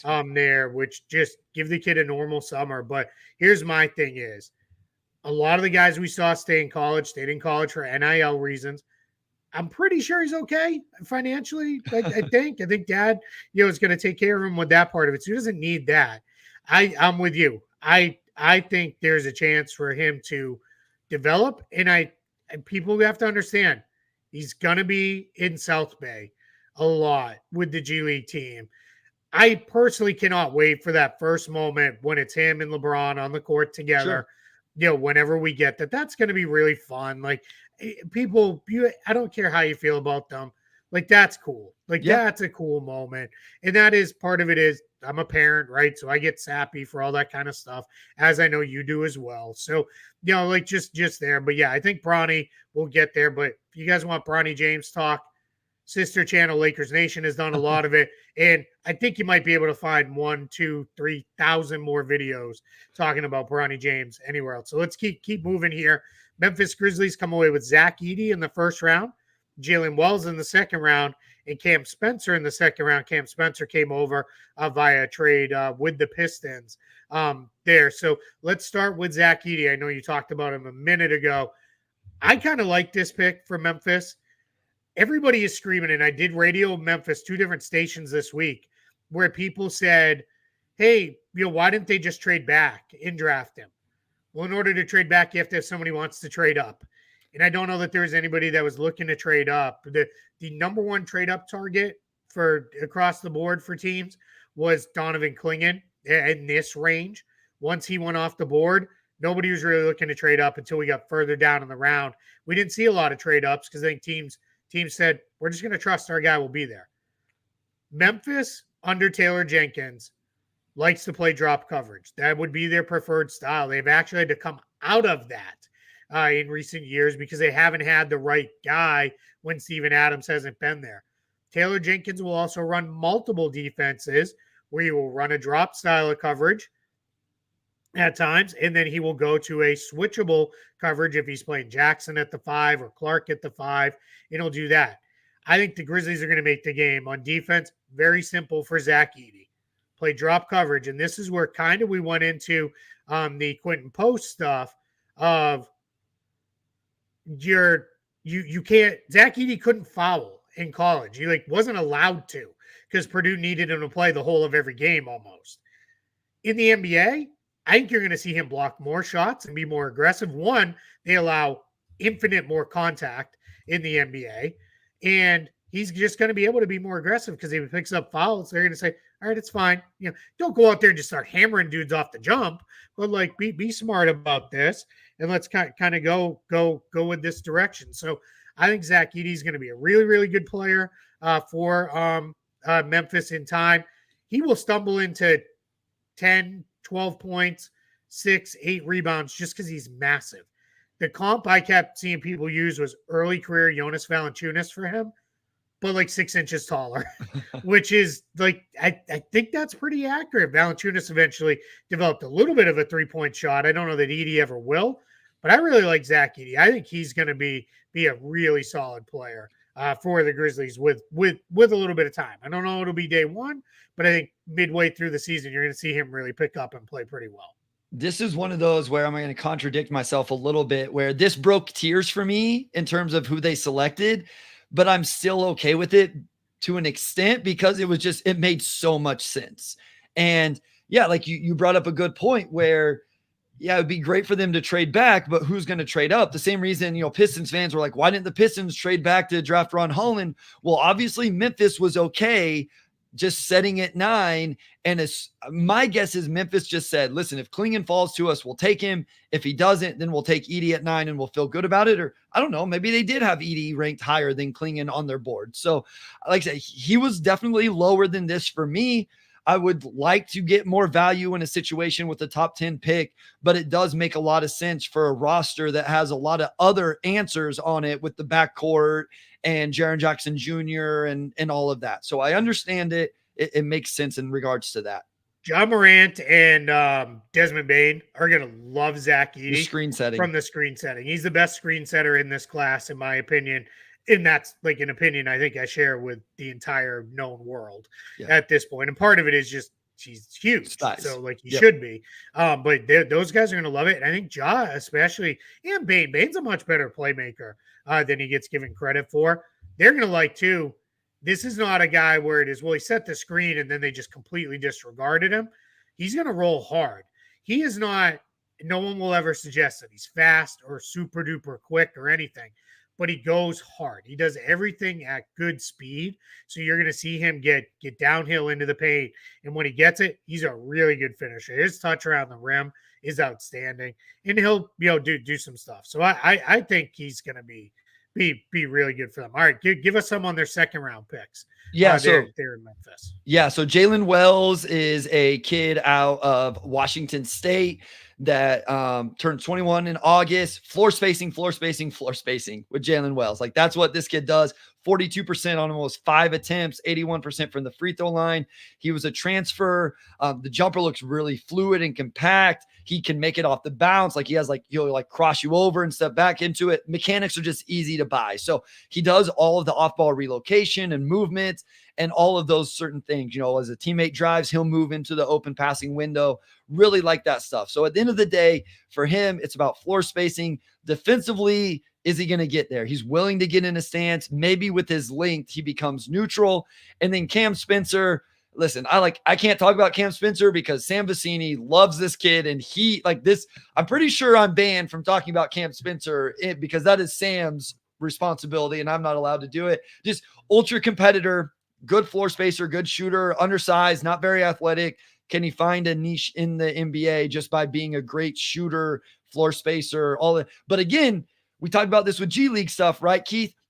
Putting Cam Spencer on your G League team who's going to compete and be intense and space the floor for whatever guy you have down there that needs to develop. There could be worse things than that with your number 53 overall pick. So I have no qualms with that at all. Yeah, and the Grizzlies use the G League program better than most teams do. They're really good at developing players, especially through the G League program. They do a really great job with that. And some of it was out of necessity in the last few years. They've gotten good because of the amount of injuries that they've had. But yeah, really good there. And yeah, if you want to hear somebody go on Cam Spencer tangent, just Google Sam Vecini, Cam Spencer, and you'll probably have videos to last you through the tip off of next season. Sam absolutely loves Cam Spencer. Yes, all right, let's move to the Miami Heat. Kel'el Ware in the first round, and then they got Pelle Larsson in the second round. Kel'el Ware was an interesting pick to Miami because the number one hit he took in the pre-draft process was doesn't really play hard all the time. He looks like he kind of is just out there floating around games. And if he doesn't get the ball after he runs the floor, he kind of seems to pout a little bit. My guess is that he'd either believe we're going to beat that out of him and he will play hard for us. And then you'll see all of his great skills, or they just didn't necessarily believe in that. I do have to address one quick comment before we go. This was an April Fool's show that Trevor and I did where we went bananas with a whole bunch of silly takes. And Zach Edey was never at any point the number one prospect on my board in a real thing. I think we went on a tangent of he's going to be better than Wemby and every team should be doing everything they can to get him. That was our April Fool's episode with that. So, but shout out because that was a fun episode where we fired off a bunch of nonsensical stuff at the end of a show with that. So all right, let's get into these Memphis or Miami picks. I'm going to let you go on both of these guys. Just flow one right into the other because I have to do something real quick. Yep. Yeah, guys, Keith has a great sense of humor. You got to know that. One day we were doing a mock draft. I think we were like 15 and he texts me, he goes, I'm taking Quentin Post and somebody else. And I was like, all right, Keith. But Kel'el Ware, the motor intensity, whatever you want to say, playing that goes all the way back to high school as well. It wasn't something that just recently showed up. So the thing with Kel'el Ware, I think this is a great landing spot for him with the Heat because of Heat culture. Like, this will be a great test of Heat culture. If he can get down there, they can get him to kind of fix some of those things, the mentality around it, because this is real size, real athleticism, real skill. And if it comes together, I think this is something the Miami Heat need coming in and adding that to their big man unit. So I like this in terms of that. It is a little bit higher than what I had where on my personal board, but if Miami is going to be able to fix some of those other things, real interesting pick. Pelle Larsson out of Arizona, a little bit of a guy that just does a lot of different things well. Quality defender, quality passer, really good passer. I don't know what his elite skill is. I think it probably has to be shooting. That's going to be the case with a lot of guys in this range, in this archetype. And you'll look, it shot 43% from three this past season. It was on 3 attempts. So I just wonder, will the volume get high enough? Can he keep it there on volume? If he can, this ends up being a really nice pick because, again, he's a guy that passed the ball well, has decent size as a guard / wing in that role. So interesting pick there in the second round, a little bit higher than what I had him. Wasn't a guy that I necessarily loved. And then 2 undrafted free agents for the Miami Heat. First one, I love this. Keyshawn Johnson, also out of Arizona, I had as a strong second round pick. Just NBA ready body, NBA ready athleticism, plays hard, really instinctual cutter. One of these guys, he just is going to know his role to be in the corner, cut, offensive rebound. Same thing. Is he able to knock down shots? How good is the defense? And then quick shout out Zion Pullen out of Florida.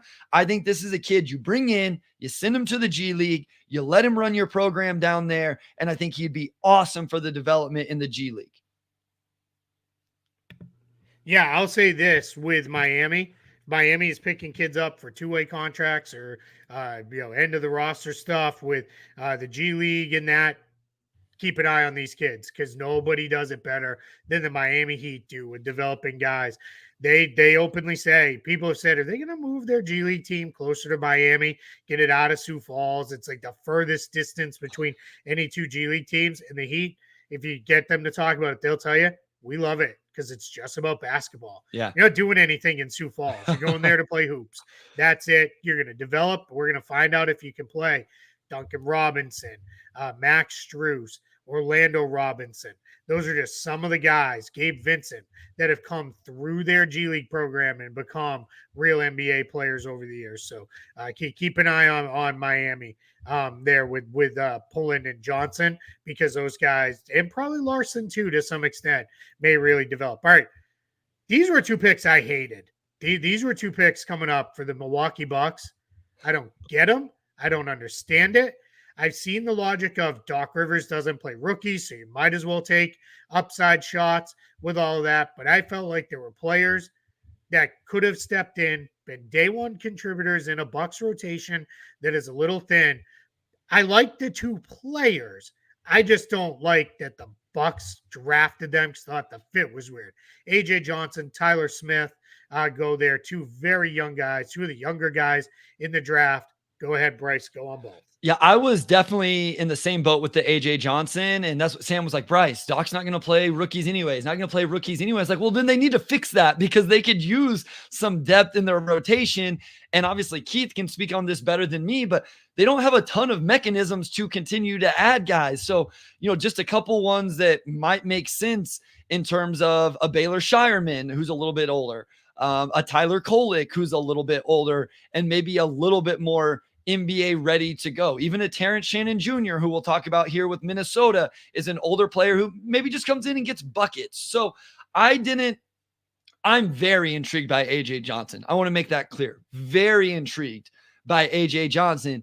And just like when he stepped on the floor in the NBL, you could the explosion and the twitch and all of that stuff, but he is very raw. He's couple years away from really being ready to do this. Slight frame. He's got to fill it out, all of that. I don't hate the Tyler Smith one as much, especially where they took Tyler Smith. He's got real room to grow defensively. Again, this is another one of these ignite guys where I don't know that what the environment he was in was best, but is there could be potential for them to use him as a guy that comes in, spaces the floor as a forward/big. He played a lot as the 5 in the Ignite behind Almanza.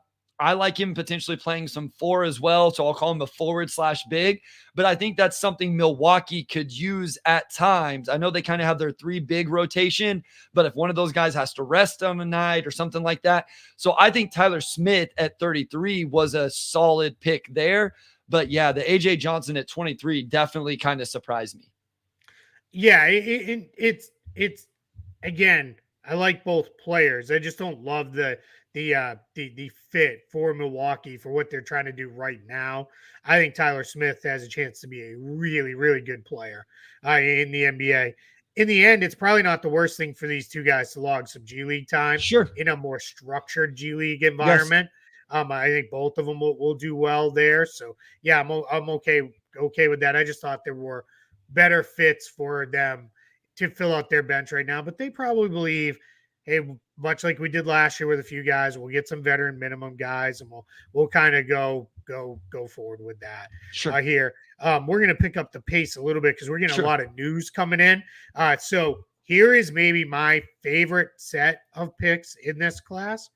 Minnesota trading up to get Rob Dillingham. Love.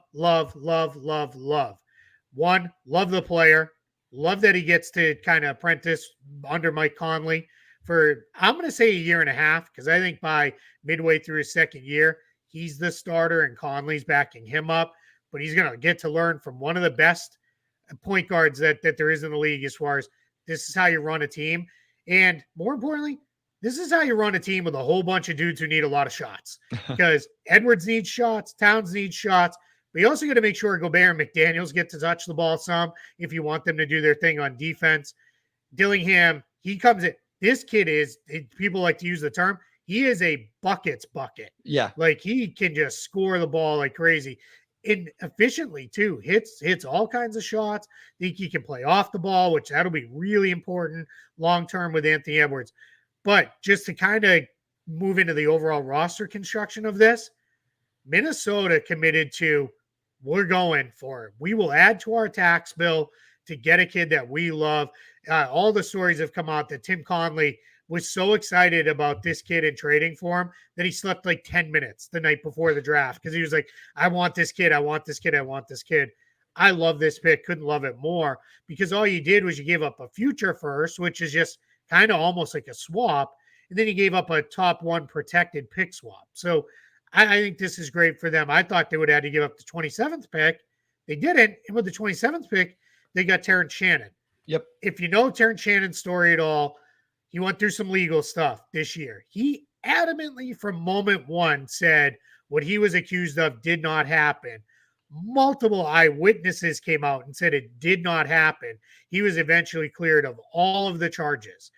Found not guilty. I say he like it wasn't just go away. This went to trial and he was found not guilty. And he was found not guilty fairly quickly too. Now, I don't know, right? And obviously the only people who know were the people who were truly involved. But I can't tell you how many people I knew said what he's being accused of did not happen. Like this is taking a kid who's about to make a whole lot of money and trying to ruin his life, and this is bad. He can play. Older player, but again, the Wolves, you took your upside shot with Dillingham. With Shannon, you get now, you could use a little bit more wing guard production. There, another guy who can put the ball on the floor and score a little bit, shoot it a little bit, do some stuff. I love both of these guys. I'm going to let you go now. No, I was just going to say, with Dillingham, I had him a little bit lower than the consensus, but I always said throughout the entire process, in the right environment, this is a kid that makes a ton of sense. The popular one was the number 8 pick, Keith. It was just number 8 to the Spurs, where Vic would be able to insulate him defensively. I hadn't even thought about the Timberwolves because of where they had their pick. Minnesota's incredible for Rob Dillingham because not only does Gobert insulate him, but think about the other defenders they have in Anthony Edwards, Nickeil Alexander-Walker, Jaden McDaniels that can also also insulate him. So I think what you did with Dillingham and then even Terrence Shannon Jr., you bring these guys in and they can really score off the bench. It gives them some buckets off the bench. Terrence Shannon Jr., explosive athlete, explosive scorer. We'll see how true the jumper is, and then has some disruption defensively because of that athleticism. I think what these two do, they help Minnesota in the regular season potentially early in their careers. Now, is that like this next year? Maybe, maybe not. We know how it can go for rookies, but as 2 years from now, 3 years from now, I think in the regular season, they help them get wins. And then as they figure out some things, if Dillingham can put on a little bit of strength and size, so he's not so slight, then maybe it starts to transition into playoff level basketball. But there's no doubt that they increase their ability to score the basketball in the regular season with these two picks. Yeah, absolutely. I mean, these guys are Dillingham comes into and immediately, if nothing else, solves their backup point guard spot for this upcoming season. But I really do. I think this is an outstanding place for him to learn under Mike Conley for at least a couple years. Conley signed that 2-year extension to stay with Minnesota moving forward. I saw a couple of people say, well, they could probably trade Mike Conley. They're not going to. No, they put him on a great number. Yeah. This is a chance for him. Dillingham isn't ready like that. And I think I like Dillingham's passing better than some, but he's not that type of table setter, floor setter type of guy. No, do not move Mike Conley. Yep. Not yet anyway. And I'll repeat the things I said about Reed Shepherd. If anybody's like, he didn't, his stats are a little, everybody eats at Kentucky. Everybody gets to touch the ball. Dillingham and Shepherd didn't even start for Kentucky because Cal wanted to go with a couple older players there. One of which we're about to talk about right now, New Orleans Pelicans, Yves Missy in the first round, and Antonio Reeves. My quick thoughts on Missy is he a perfect fit next to Zion? No, because he doesn't stretch the floor at all. He is strictly a around the basket player. But where I do think he fits is I think he's going to be an outstanding rebounder. And I don't know that Zion should be my number one complaint with Zion. Everybody else goes to the weight and the injuries and all that other stuff. That kind of is what it is. He doesn't rebound well enough for me. There's no reason why he's averaging 5-6 rebounds a game. He should be a 10 rebound a game guy. With his athleticism and size should get him that. But that's a whole other thing. I can complain about that in August for a while. Missy, though, will clean up there. The one thing is he just doesn't stretch the floor. And then Reeves, I don't really know what to make of this acquisition. They got him from Orlando in a draft night trade. It's fine. They've had a lot of success with developing guys who they know will defend. Herb Jones, Najee Marshall, even Jose Alvarado for a smaller player. So maybe that's what the next guy is, because I do think Reeves will defend and compete. I just don't know how good he becomes offensively, but he's going to be with Birmingham. Shout out, coolest team name in maybe all of North American sports, the Birmingham Squadron. Love that G League team's name there. So let's see what that looks like for him. Yeah, I'm with you on Misi. I think he comes in and does those things, those older, rim running, big lob threat. I think even in drop coverage, he's pretty active in those type of things. It's just that he doesn't stretch the floor, and that's what you need. This does not solve the Pelicans 5-man situation.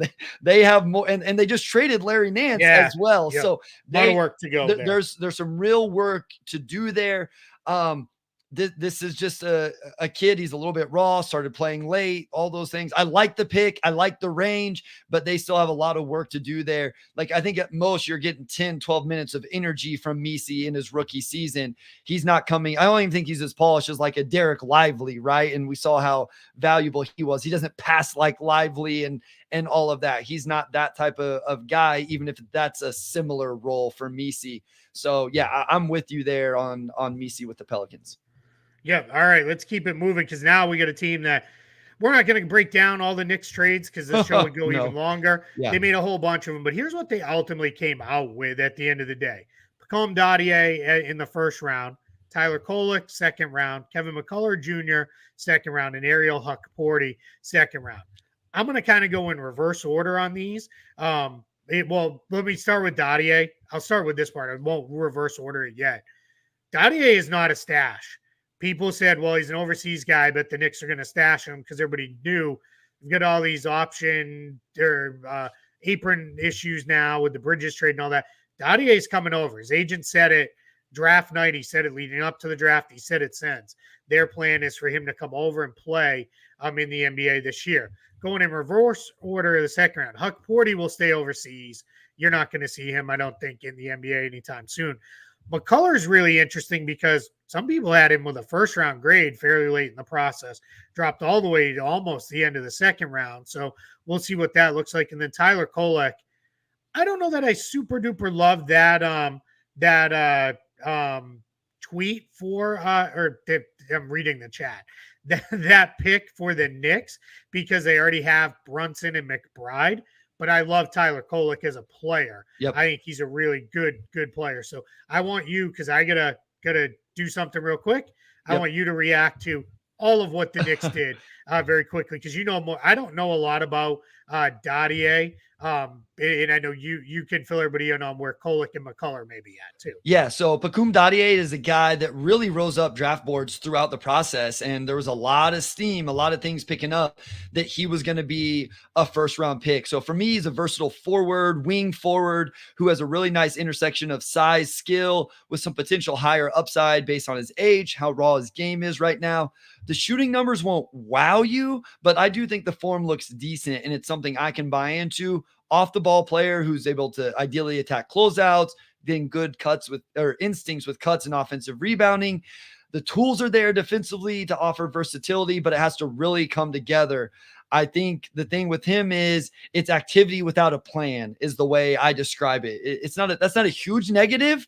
I love that he is that active, but I just wonder why the awareness was lacking. Was it because he's young, whatever, but he does have some versatility on that end of the floor. You could just see it with him when you watch. You could see why people are excited. It just really all needs to come together with him. So that's Pakum Dadier. He went number 25 to the Knicks, and then like Keith mentioned, all of the different trades that they made. Tyler Kolek, really interesting player, older player. I think the thing with Kolek that was important was he really improved the three-point shooting throughout his career at Marquette. So wasn't something he was really known for early on. He had a sophomore year where he shot under 30%, but then the last 2 years, he's right at 40%, career 80% free throw shooter, just kind of table sets. I think he turns it over a little bit more than what people realize, averaged almost 3 a game this last year at Marquette. I think he'll compete defensively. I don't know how well he holds up.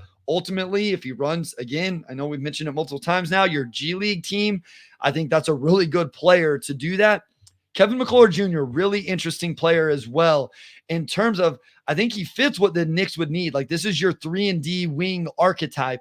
It's just, does he have the three-pointer? Is he able to knock that down at a high enough level? I know it got better than this last season. And if you look at his numbers, he put up huge numbers this last year scoring the ball. The thing is, if you really watch it, a lot of it isn't doing things that I think he's going to do in the NBA. They would like post him up on smaller guys and stuff like that. I don't think NBA team's going to post up Kevin McCullough. So what he's got to be able to do is knock down threes from the corner. I do think he is a plus passer. I think he can attack closeouts. He's not an insane athlete or anything like that, but he's strong enough, athletic enough. Defensively, he may have the best and most active and accurate hands of anybody in the draft. I'm not saying he's the best defender overall. We'll talk about that guy in just a few teams, but I think he has extremely active and accurate hands. He is a good defender. One final thing, I wonder about the medicals with Kevin McCullough, along with him being older also. Yeah, McCullough was not able to do a lot in the pre-draft process, which I think was probably ultimately caused him to fall here with that. So I got to go to something real quick. Can I just say it's impressive how fast you all are over at Spot Track with updating rosters as reports come out over on the website. Yeah, we're trying. That's part of what I'm having to hop in and out here to do is make sure we're staying on top of everything as best we can. It's this was not the ideal day to do this, but that's the NBA's fault, not ours. Yeah. There's just not enough time between this. Kevin Love is declining his player option with the Heat, which is kind of interesting. But That's not what we're here to do today. We're going to get back to the NBA draft. Anybody who is looking for reactions to all the NBA news with options and the trade stuff, Trevor and I will be talking that a little bit later today at some point. All right, another team that had a pretty busy day, the Oklahoma City Thunder. Nikola Topic with their own pick. They traded back into the first round ultimately with the Knicks, via the Wizards. It's kind of messy. I'm there to get Dylan Jones, one of my guys. And then they drafted AJ Mitchell in the second round, another one of my guys. So clearly, me and the Thunder, who draft really well, are on the same page with drafting players, because the Topic pick, an interesting one for them. But here's what that is. That is upside for the Thunder. He's not going to play this year. By all accounts, he will have surgery. For those who maybe missed it, came out in the pre-draft process that he has a partially torn ACL that he actually played on for a while. I don't know if that was a known thing or if it was turned out to be that or whatever. But he is now going to probably have a redshirt year, much like Chet Holmgren did. He will sign, but then likely be not play this year. He'll rehab, but he'll be around the team. Then he'll come in. The Thunder, they're loaded with guards. We know this. And they got another one already earlier this offseason with Alex Caruso. But now you're in a spot with Topic where you can just kind of figure it out, let him work on things. And by the end of next year, he'll be back in the gym working on his jump. They're going to lock him in the gym and say, shoot 1 million jump shots. We'll see you at Summer League next year with that. Dylan Jones, I love this kid. I think this kid is really, really good. Did not play at the highest level at Weber State, but showed out when he did get to play against higher level competition over the last couple of years. He popped for me in a game against Colorado State a couple of years ago, where it's like, oh, this guy's that can actually play a little bit. He can move. I don't know that he's going to be an on-ball creator in the NBA like what he was tasked with at Weber State. I think it's good that Weber State let him do it because it showed maybe there's a little something there for him. But I really like his game, and I really like Mitchell too. Mitchell is he's funky, man. Like he's got this kind of herky-jerky game. Yep. He's got a really good sense of what my thing I really value is personal pace. With him, I think he can really kind of go 100 miles an hour, then slow down to a crawl right as he's going up for his shot. And this one, Bryce, I apologize. I'm not trying to give you flashbacks. I had to way too many people say, I don't know, do you think he's Killian Hayes? And I was like, he's not going to get drafted that high. So I think that's just kind of a cheap comp of from the same general region of Europe. Like are we making him into that? I don't think he's that. I just think he's a good player. So I want to let you riff on these 3 picks for the Thunder for a minute. Yeah, that's what I watched a player recently that reminded me of Killian Hayes. He was actually wearing 7. He was a lefty and the movements were kind of the same. I was like, man, I gotta get this out of my head. It wasn't AJ Mitchell, but I'm interested to see what AJ does on the defensive end. He's well built. He's so strong. And I think that could help him be a good defender. He's another guy that had a lot of usage offensively. And so maybe the defense will be better. I love that you brought up the pace because it's hard for me to explain. He just plays with a certain movement, and I always call it a bounce. He has a bounce in the way he moves from one thing to the next that makes it hard to really predict how he's going to do things. He is a lefty. Like I said, 43% of his play types are with the ball in his hand. So this is a guy that played with a lot on the ball. And so how much is he going to be? Again, probably a G League guy. Makes a lot of sense for the Thunder for now. And then do they need that eventually? This is a guy that the 3-point percentage really jumped this season all the way up to 39%, and the free throw percentage is good. Dylan Jones is a guy that has an incredible skill set. So much fun to watch. Talk about playing with the ball in his hand. Like he's different kind of body type and build. He played with the ball in his hands a lot at Weber State, was asked to do a lot at Weber State, along with being an insane defensive rebounder, one of the best in the country by the numbers, which I do find interesting for a Thunder team who struggled to defensive rebound. So maybe he's able to come in and make an impact that way. one of my biggest questions for Dylan Jones was, what is the role? What is the archetype for him in the NBA? How are NBA teams going to use him?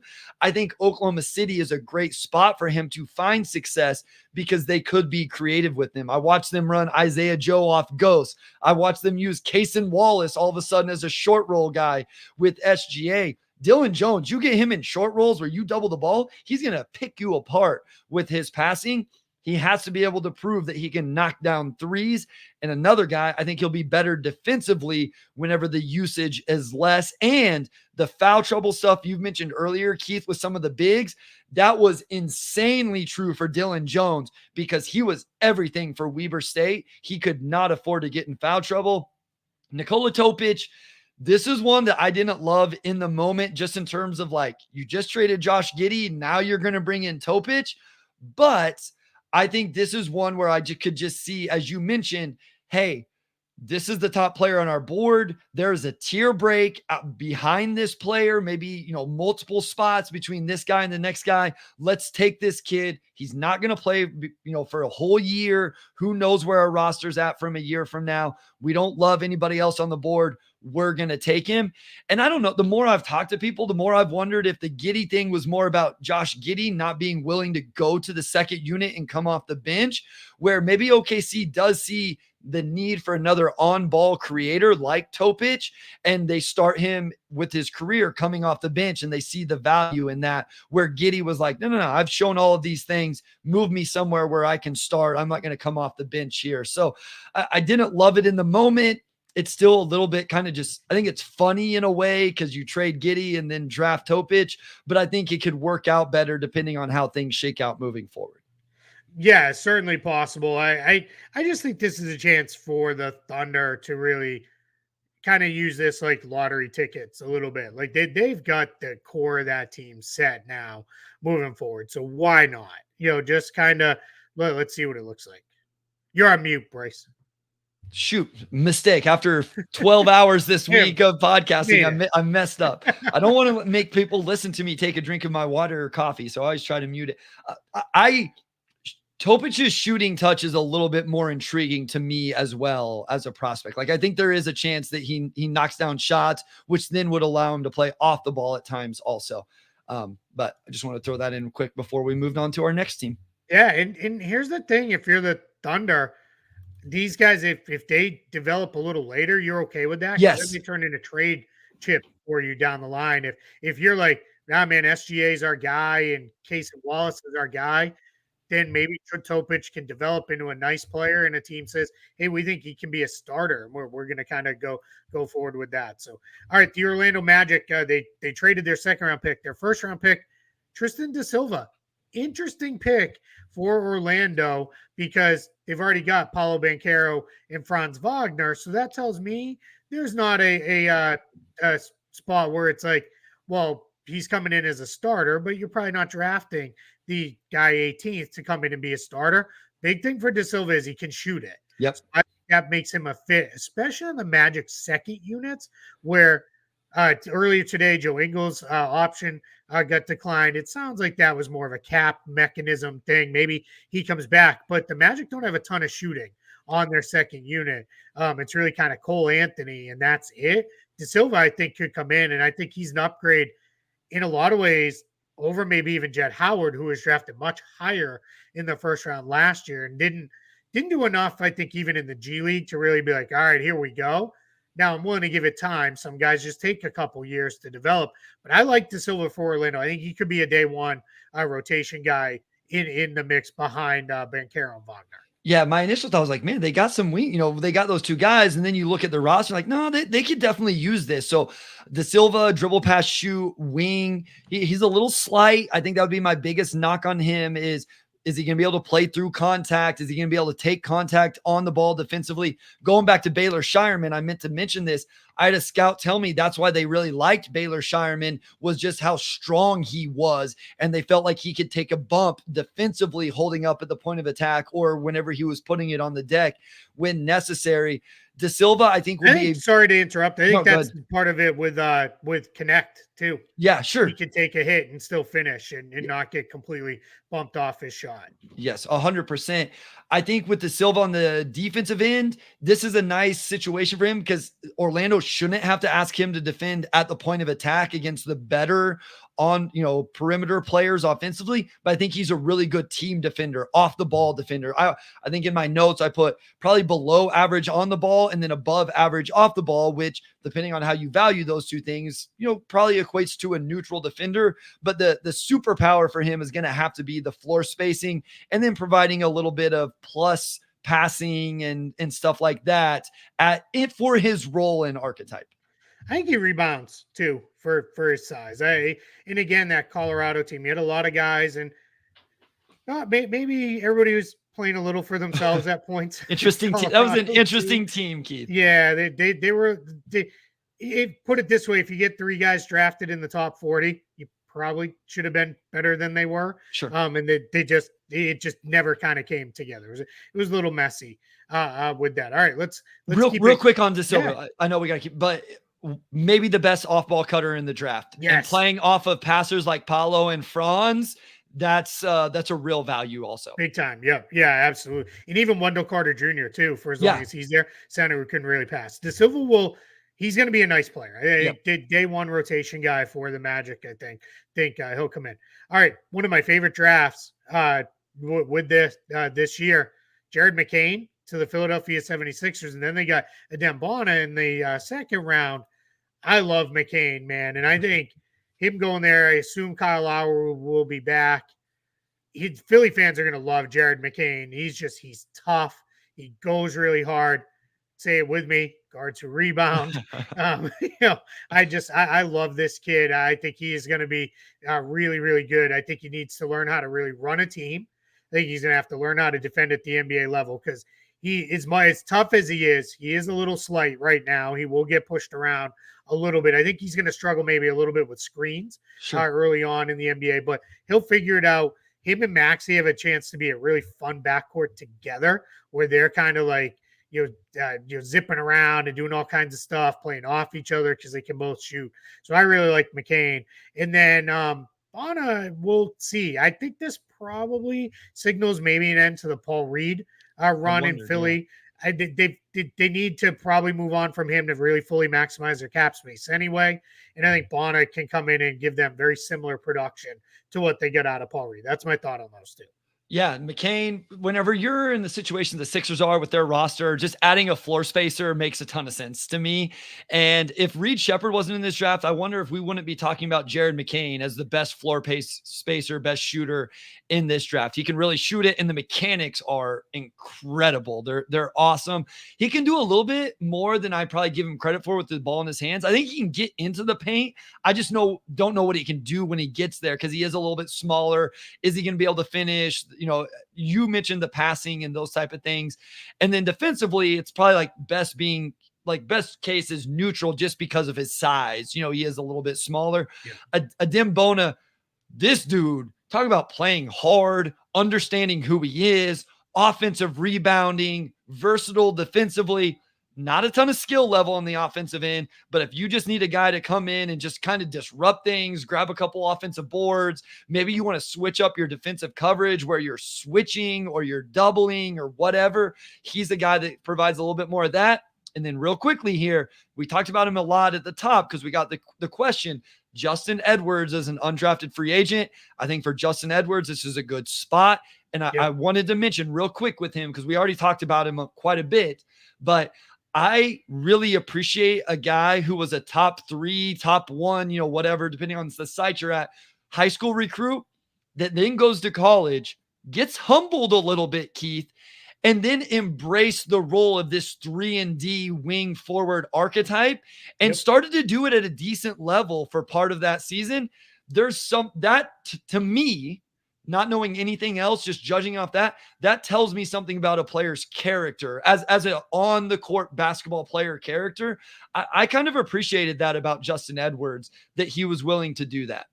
Yeah, I completely agree. And one other point on McCain, really good lift on his Sure. shot for a Yes. smaller guy, Yes. which is really important. That those guys need to be able to get up if they're gonna be smaller players that are gonna get their shot off. And then I'll say with Bwana, he reminds me a little bit of before he started stepping out and shooting it. Reminds me a little bit of the way Isaiah Stewart played his first couple of years in the league, Sure. which is run the floor, play with a ton of energy, switch out on the perimeter on defense, but on offense, I'm not going to move from the restricted area. Yeah. Like if I can't step into a dunk, like where I'm staying right here with that. And I think maybe a little bit better of a shot blocker. I think he has a little more vertical juice than Stewart had. Yes. You know what I mean? And I think Stewart's a better shooter. Yeah. Bone is a little yeah. twitchier, but yeah, sure. Yeah, like just somebody he kind of reminded me of. All right, Phoenix. Phoenix may have got the two best defensive players in the draft. I like this draft for where they had to take picks. Like people won't give them an A+ because of who the players are, but with what Phoenix was working with, getting Ryan Dunn, Oso Ighodaro, and then I like Jalen Bridges as an undrafted free agent. I kind of like their draft for where they were at.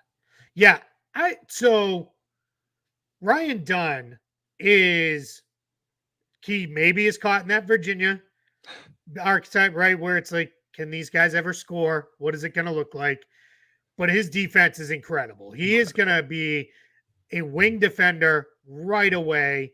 Anybody who's listened to anything, you know better than anybody else because I text you about him pretty much on a daily basis. I love Oso. I love him. He was my favorite player in this entire draft class. I think Oso Ighodaro is going to be a day one defensive big on a team that needs defensive bigs there in Phoenix. I think he will come in. I think he's a better passer and distributor than he gets a lot of credit for. Absolutely. In a lot of different ways. He's somebody who can pick out a cutter from the top of the key. He can do stuff on the roll. He can run DHOs and fake DHOs where he take a few dribbles, dime up a guy on the back door, pick out a shooter. He can really do that. And as a finisher, he's got room to go. He's got to figure out. I don't think he's ever going to shoot. I don't think he will ever step out and shoot. No. But I think as long as he can develop a nice little floater, a little bit better touch around the rim, I think he'll be there. Some people criticize the rebounding. All right, I can kind of get it there. But defensive rebounding. The defensive, because the offensive rebounding is get it. Yes. Yeah, because he's a really good athlete. Defensively, that's where offensive rebounding is. So here's the kind of two things that people ask, what is the difference? Why are some guys really good at one and the other? My thought on this has always been offensive rebounding is more about you're tracking the ball. Yes. Defensive rebounding is more about positioning. Yep. It is, can I wall off a guy and then go get it myself? He is a little slight, so he does get banged and pushed around a little bit. But here's my thing with both of these guys. Everybody who's screaming like, how do you think they're going to play right away? Neither one of them can shoot. They're not going to be good offensively. Cool. The Suns have Kevin Durant, Devin Booker, and Bradley Beal. How many shots do you think they're getting anyway? And Grayson Allen. Yeah, exactly. Yeah. They maybe combined, they might take 5 shots a game. But if they could come in, just run the floor, defend, play hard, they're going to both fit in right away. I think these were outstanding picks. As you said, considering Phoenix came in with next to nothing to work with, they came away with 2 guys that I think are surefire rotation NBA players. Yeah, flawed players, each in their different ways. Absolutely. I don't think you can put them on the floor together. But if you're telling me that, can Ryan Dunn be out there on the floor with those 3 stars and all of a sudden his inability to knock down a jump shot, because he's athletic as heck. Like he can grab an offensive rebound. He can be in the dunker spot. He can catch a lob. And think about what that does for Kevin Durant and Devin Booker if Ryan Dunn is taking the defensive matchups and the defensive energy. Listen, it may be a thing. Listen, maybe Phoenix has a plan to go really fill out this roster on the margins that I don't see right now. And these guys end up, not doing it. That's very, very possible. A contender counting on 2 rookies, not the greatest situation to be in general, but right now this is a roster that has Durant, Bill, Booker, Nurkic, Allen, Little, Roddy, and Damian Lee, so it's like, where else? I think that's right. Yeah. David Lee's restricted free agent. Yeah. Wainwright's restricted free agent. Yeah. So, but like filling out the roster with these type of things on the margins is important for them, even if it's just regular season minutes, right? Like, I think that's where this hits for me. These are two guys that can play in the regular season, probably get squeezed out in the playoffs. But yeah, that really good defenders, versatility, all of those type of things. And then I'll just say Jalen Bridges is more of a long-term guy. He really shot the ball well this last year at Baylor, good size. I like Jalen Bridges. I think this ended up in a good spot for him as an undrafted free agent in Phoenix. I was a little surprised he went undrafted too. Same. All right, we're going to move to Portland now. Donovan Clingan. Here's my quick take on this one. I love Donovan Clingan, the player. I like the fit for Portland eventually.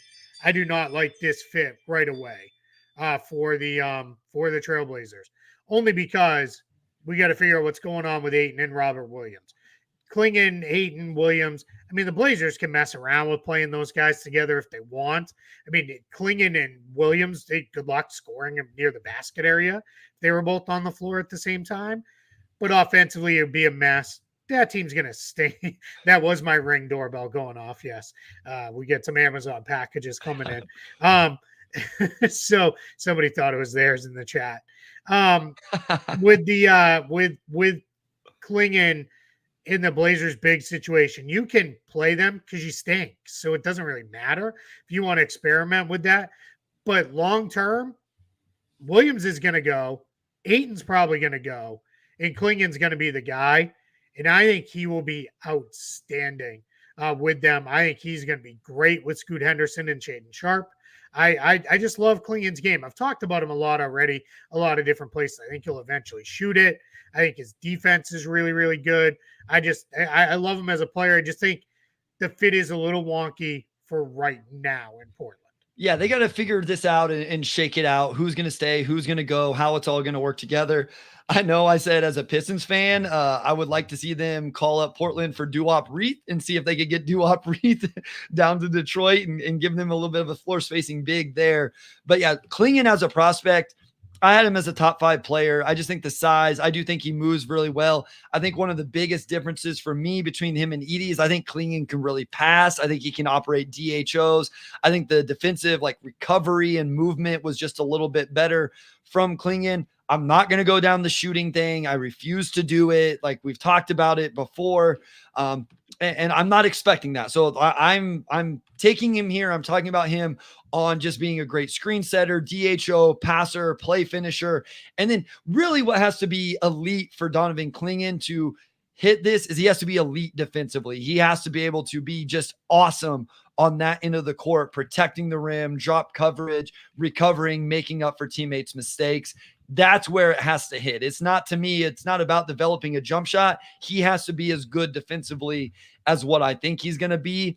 And that's how he makes up for or hits the value of going number 7 overall. And I will say, I was a little bit surprised that Memphis did not make that move up to get him. It sounded like Detroit was more than willing to move back. And Memphis said, no, we'll stay here at number 9. We'll take Zach Edey if that's what we have to do. But, and then also I think they paid too much, but I really like Deni Avdija. I think he's going to be on one of the best contracts in the NBA for the next few years. That was a lot of draft capital. And I know we'll talk about that draft capital here in a few picks, but I did want to mention that as well, because it kind of coincides with them giving up the 14th pick. Yeah, it's a great call there. I think Avdija is going to be really good for them. It's a position where they don't have a lot. Yes. Because Jeremy Grant, they put it this way, I don't think Jeremy Grant sees the end of that contract in Portland. I think he will eventually be moved. I think Avdija is just going to be a really nice player for them, and he doesn't do anything to take away from any of their other guys. He only enhances it. Here's the thing with him too. I loved his shooting this year because he took threes and made threes. Yep. And it wasn't like this was a contract year push for him, because he'd already signed a very team-friendly contract. So it's not like he was like, hey, let me show you what I can do now. Give me a bunch more money. Like that all came after he had signed. So, yeah, I mean, Portland is, they're on their way to something. I will say this with Portland and Joe Cronin and the rebuild here. This is really kind of closer to year 1 of them starting this rebuild, because they did not trade Damian Lillard at the start of last offseason and having a whole offseason to work with. They kind of did what they had to do late in the year late in the summer, rather, right before the offseason started. And that's why they're in just a little bit of a weird spot with where they're at rebuilding wise. All right, Sacramento Kings. We touched on this one briefly, well over an hour ago now. But Devin Carter to the Kings. I love this 3-guard rotation. He's a Devian Mitchell replacement who was traded off to the Toronto Raptors. We'll talk about that when we get to the Raptors.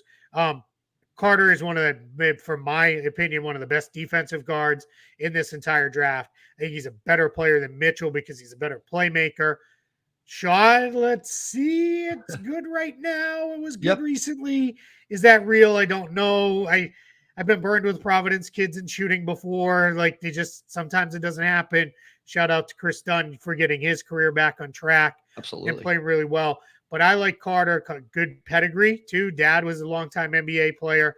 I think this is a good fit because I think you can now cover your guard minutes with him, Monk, and Fox. Play any combination that you want to. You probably can't play all 3 of them together, but any 2 of them together, you're pretty well set there. Yeah, where this doesn't work with Devin Carter is if the 3-point jump we saw this season isn't true and it's more of what we saw before. I've referenced this multiple times with a couple different guys, KJ Simpson, but under 30% from 3 is last 2 years, and then this year it really jumped. I was just so impressed with the usage he took and the way he played defense. So we've talked about me giving a break to a Dalton Connect, giving a break to a Dylan Jones on the defense, Jalen Tyson on the defensive end because of their offensive usage. Devin Carter's offensive usage, because if people don't know, Providence lost what many would have thought was their best player in Bryce Hopkins. And so it was all Devin Carter, and he was doing it on both ends of the court. So I agree with you. I've had some Kings fans come at me that they don't like this. They think it was, I don't want to say a wasted pick, but because the guard room is already so crowded, I just love the idea of him playing with De'Aaron Fox, him playing with Malik Monk, because Devin Carter can play on ball a little bit if you need him to, but if the shooting is real, he can also play off the ball if you need him to. And I think one thing here, we'll see if it holds. I am of the believer that he could defend probably 3 positions in the NBA. And that's then what allows you to play him potentially with both of those guys. And I said, I think somebody that should be happy here is potentially Keegan Murray, because Carter can take some of those defensive matchups away from a Keegan Murray. So Devin Carter he ended up number 10 on my board, Keith. Late in the process, I just continued to kind of move him up and move him up and move him up. So I really like this. Going back to the question earlier, I understand Kings fans who are like, why didn't we take, let's say, who would have been available? Buzelis. Well, Buzelis wasn't there. So, Khalil Ware would have been a guy. A lot of the guys you're talking about, Deron Holmes, went a little bit later. I liked it. I like the Devin Carter pick. And I was the one on mute that time. I think when you combine the Kings trade, got people excited that maybe this pick would be on the move rather than, I don't know how much of them don't like Devin Carter. Yes. I think that they don't necessarily love this pick wasn't traded in a deal for Kyle Kuzma or one of the other guys they've been mentioned to be after. So, but I think you're right. I think I have seen some Kings fans say, cool, so we drafted Davion Mitchell all over again. He's bigger than Mitchell. I just think he's a better all-around player than Mitchell. All right, let's go to San Antonio Spurs here. Stephon Castle with the pick they kept in the first round, and then a pick they swapped for. They'll get Juan Nunez, and then they also got Harrison Ingram later in the second round. Go ahead on Castle. My thought there is this will all come down to, are they going to jam him into having to be a point guard, or are they going to let him just kind of be what he is and play kind of all over? And what's he going to shoot like? That's for me, where we're at with Castle. And then I think Nunez is a terrific value in the second round. And don't be surprised. I don't know that he comes over this year. Sounds like there's a Barcelona thing in play there, right? I think he's agreed with them, but has an NBA out. So we'll probably see what that looks like.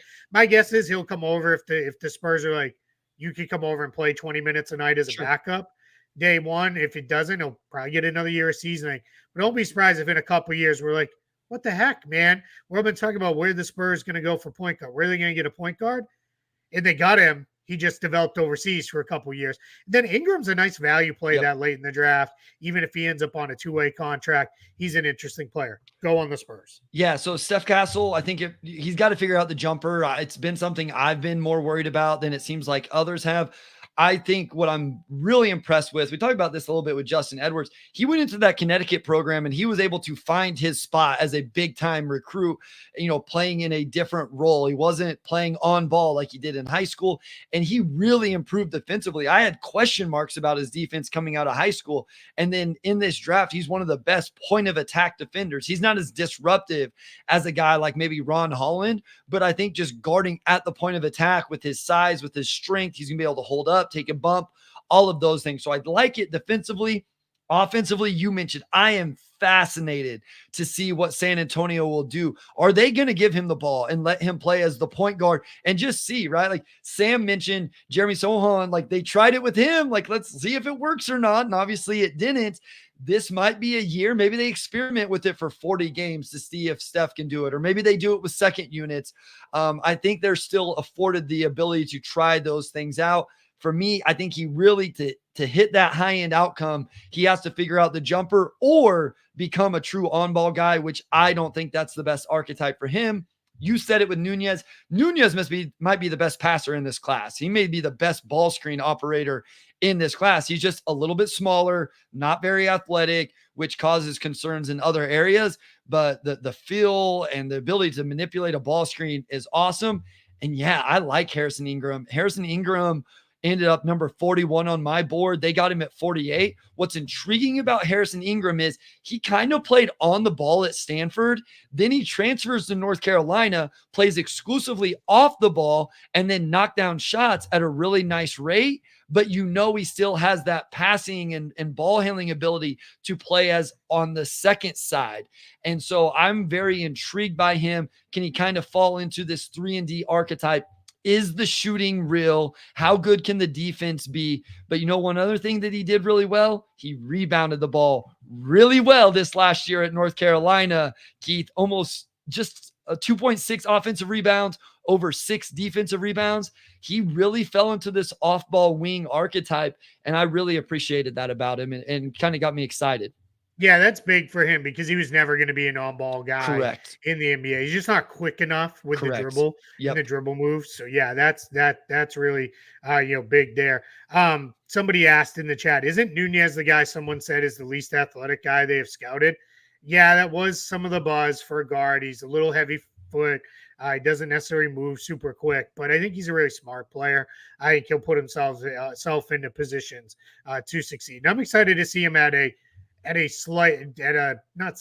level up in Europe, if that's where it goes. You'll play one level higher and see what the production looks like. And that was another thing going back to Topic. We all got excited when he moved to Red Star that we were going to see him in a level up, and then we ended up not getting a very big sample size for that. I think even with the injury, if we would have got more games, I guess he got multiple, but if we got quite a few more games and he would have played well, I think his draft stock would have stayed a little bit better. We just didn't get that sample that we were all hoping for before the unfortunate injury. Yeah, absolutely. All right, let's move to the Toronto Raptors. Busy day for the Raptors. They did complete the trade with the Kings where they ended up getting Davion Mitchell and Sasha Vezenkov. Reports are today that Vezenkov is headed to Greece. Okay. He is not a free agent. He doesn't have any control over that. So that tells me there's some form of buyout conversations going on with the Raptors. Trevor and I can get into that a little bit later with that part of it. But in the draft, they got Jacoby Walter, interesting player, dropped, I think, a little bit. I think some people maybe had a late lottery grade on him. He came off the board a little bit later than where I thought he was. I thought he was going to be kind of a, Jordan Clarkson type, maybe, where a little bit of scoring juice, probably more of a second unit scorer. We'll see that's probably a higher end comp for Jacoby Walter. But I kind of like Jacoby Walter. Then a player I think people are going crazy over their second round, though. Jonathan Mogbo at 31. Riser, sleeper in this draft class, didn't play at the super duper highest level, but it was with a pretty good San Francisco program. Jamal Shed, who He's right up there for the best on-ball defender in the class. Yep. He's a defensive menace. And then they got Shamshi in the late in the second round. That is a project. He's going to spend a lot of time with Raptors 905, a lot of development time to come for him. But if it pops, great, right? But we don't know where that'll go. Thoughts on the Raptors class? Yeah, I had I recorded with The Athletic with Andrew Slecht, and I think it's out right now. So guys, you can go listen to that as well. But we did like the superlatives thing, and one of it was the most like have a type drafts, like which teams stayed with their type. And I picked the Raptors because Jacoby Walter, Mogbo, and Shamshe all had like really plus wingspans. And Shed was a little bit of an outlier there, but just Shed, that's that point of attack defense and all of that with him. So I think they stayed true to form there. Jacoby Walter, a name I see a lot is KCP with him. And that one's interesting. I don't think he showed the defense that KCP has right now. That's why Walter is a little bit lower. I will say with Walter, I buy the jumper. I know the percentages may have people question it. I think it's real. I think he's really going to shoot it. The intel I've also heard is incredible on this kid. I've heard that going back. Mogbo, interesting guy. Walter too. Sorry, real quick. Yeah, go ahead. Yes, everybody says super hard worker. Yeah, like this just wants it. He's not nowhere near KCP, even rookie KCP's defensive level. But that's why but I think there's more on-ball juice than KCP had. Sure. So that's kind of where I think he could be a Clarkson type for me. But go ahead with Mogbo. Yeah, so he active forward, maybe he has to play a little bit of a big play finisher, and then a good passer. Like this is a really interesting archetype where there's not like floor spacing skill, but there's real passing skill. And like, can he develop a floater to go along with that? Defensively, I thought he was super active. It's just a little bit, sporadic. I mentioned the wingspan though, so that will be, come into play. Shed, point of attack defender. Again, you talked about it. What is the offense? Is he able to shoot it? Is he like a TJ McConnell type in terms of he just pressures the rim and finds a way to make a living and staying on the floor offensively by doing that? And then Shamshi, listen, I put it in my notes. I ended up not putting this out on the basketball bulletin because I wasn't comfortable with it being public. But it was the least amount of film I was able to get on any of the guys we're talking about. So I wasn't comfortable. Yeah, you and everybody else. Yeah, confident putting my scout out there. I thought that would be disingenuous. If I'm gonna put something out there, I will at least want to be confident behind it, even if people think I'm wrong, and people to know I put in the work to do it. I tried. I just couldn't find the film. So I have a hard time talking too much about him in general. Like you said, it's just very raw, but there is some stuff there. It'll have to get worked out in the G League. Yeah, he's got all the athletic tools you could want. Yeah. It's just, this is like throwback to early 2000s player coming out of the development programs in Africa, where it's like, the kid's big, he's raw, he's super athletic. Let's see if we can figure it out. And hey, if there's anybody who's going to do that, it's Masai Ujiri. I think we're there. All right, Bryce, we're down to it. The last two teams. Here's what's funny. These are two of my favorite drafts as well. I just realized that alphabetically, this is how it played out. Yep, we're going to finish on a high note. This draft for the Utah Jazz, Cody Williams and Isaiah Collier in the first round, Kyle Filipowski in the second round. This may be the most Danny Ainge of Danny Ainge drafts we've ever seen here. This is just unbelievable what he did with this draft class for the kind of kids he goes after. Collier especially. Danny Ainge will always draft a kid who had the super high profile coming in, got into a messy situation as far as the team and roster construction. He believes in whatever the initial scout and intel was, probably more than anybody else in the league that way. Cody Williams, super highly thought of early on. Weird Colorado team. We've already talked about it. I think way too many people overrated the end of the year for him, which was bad. He dealt with the broken nose. Then he had the ankle injury, and it got bad for him. Didn't start towards the end of the year because of the injuries. I think I really liked Cody Williams. Like you and I have disagreed a little bit on him, but I think he's a good all-around player. And I think Collier, incredible value that late in the Oh, first 100%. round. If he even hits half of what we thought he could have been, nailed it. Filipowski, I don't want to spend a lot of time on maybe why he slid and didn't Sure. slid. I read some of the stuff. I'll be honest, I don't know where any of it is because it's literally all over the place. Yeah. With this, you've got a lot of stuff going on. I will say, I know teams that basically their approach was, it's just he's not the guy for us if there is any kind of off-court drama going on or anything. As a player, he looks like, I don't know that some have said it's either Lauri Markkanen replacement. Oh, I don't know about all that. No, Markkanen has ended up great. He's the Kelly Olynyk replacement. Bang, there it is. You're going right. You went right where I was going to go. Kelly Olynyk is that's what he is. Dribble, pass, shoot for a big. Yep. Do a lot of different things. Better defender than he gets credit for. Kelly Olynyk has always been a sneaky good rim protector. Three guys that let's see how the Jazz roster plays out because there's a lot of stuff. There's rumors out there today they might move Markkanen if they get the right offer. So it sounds like everything's in play for that Jazz team. But they drafted three guys last year, three guys this year. And I think all three of these guys have huge upside for Utah. Yeah, so I want to freely admit here, I don't play the intel game very much. And obviously I know what's, the storyline with Filipowski and all that, but I do my evaluations and my ranking based on what I've seen on the floor. And then I get a little bit, I know I've mentioned like hard worker with Khalil Ware. We mentioned some, honestly, the Ware stuff came from me watching a game and stuff like that. Like we don't know how these kids, I don't know how these kids interview and, all of that. We're not sending PIs to go invest, whatever. So here's what I will say. These three guys were in between 10 and 20 on my board, and Utah got all three of them. And not only that, but I thought that was the sweet spot of the draft was from 10 to 20, where talent and value really started to hit in this draft that was very flat at the top. And so I think they did an awesome job. I am a little bit lower on Cody Williams. They still took him right in the range that I think Cody Williams should have went. My thing is actually, I was a little lower on Cody Williams coming out of high school. So going back to like what you said with Danny Ainge, I've kind of stayed there. But I have had people tell me, Bryce, you're being too hard on Cody Williams. The ankle, the broken nose, all of that stuff really messed with him. But there's a real upside for this either 3-and-D or maybe more so, like I said, with a two-way wing with Cody Williams. He has awesome touch around the basket. Awesome touch around the basket.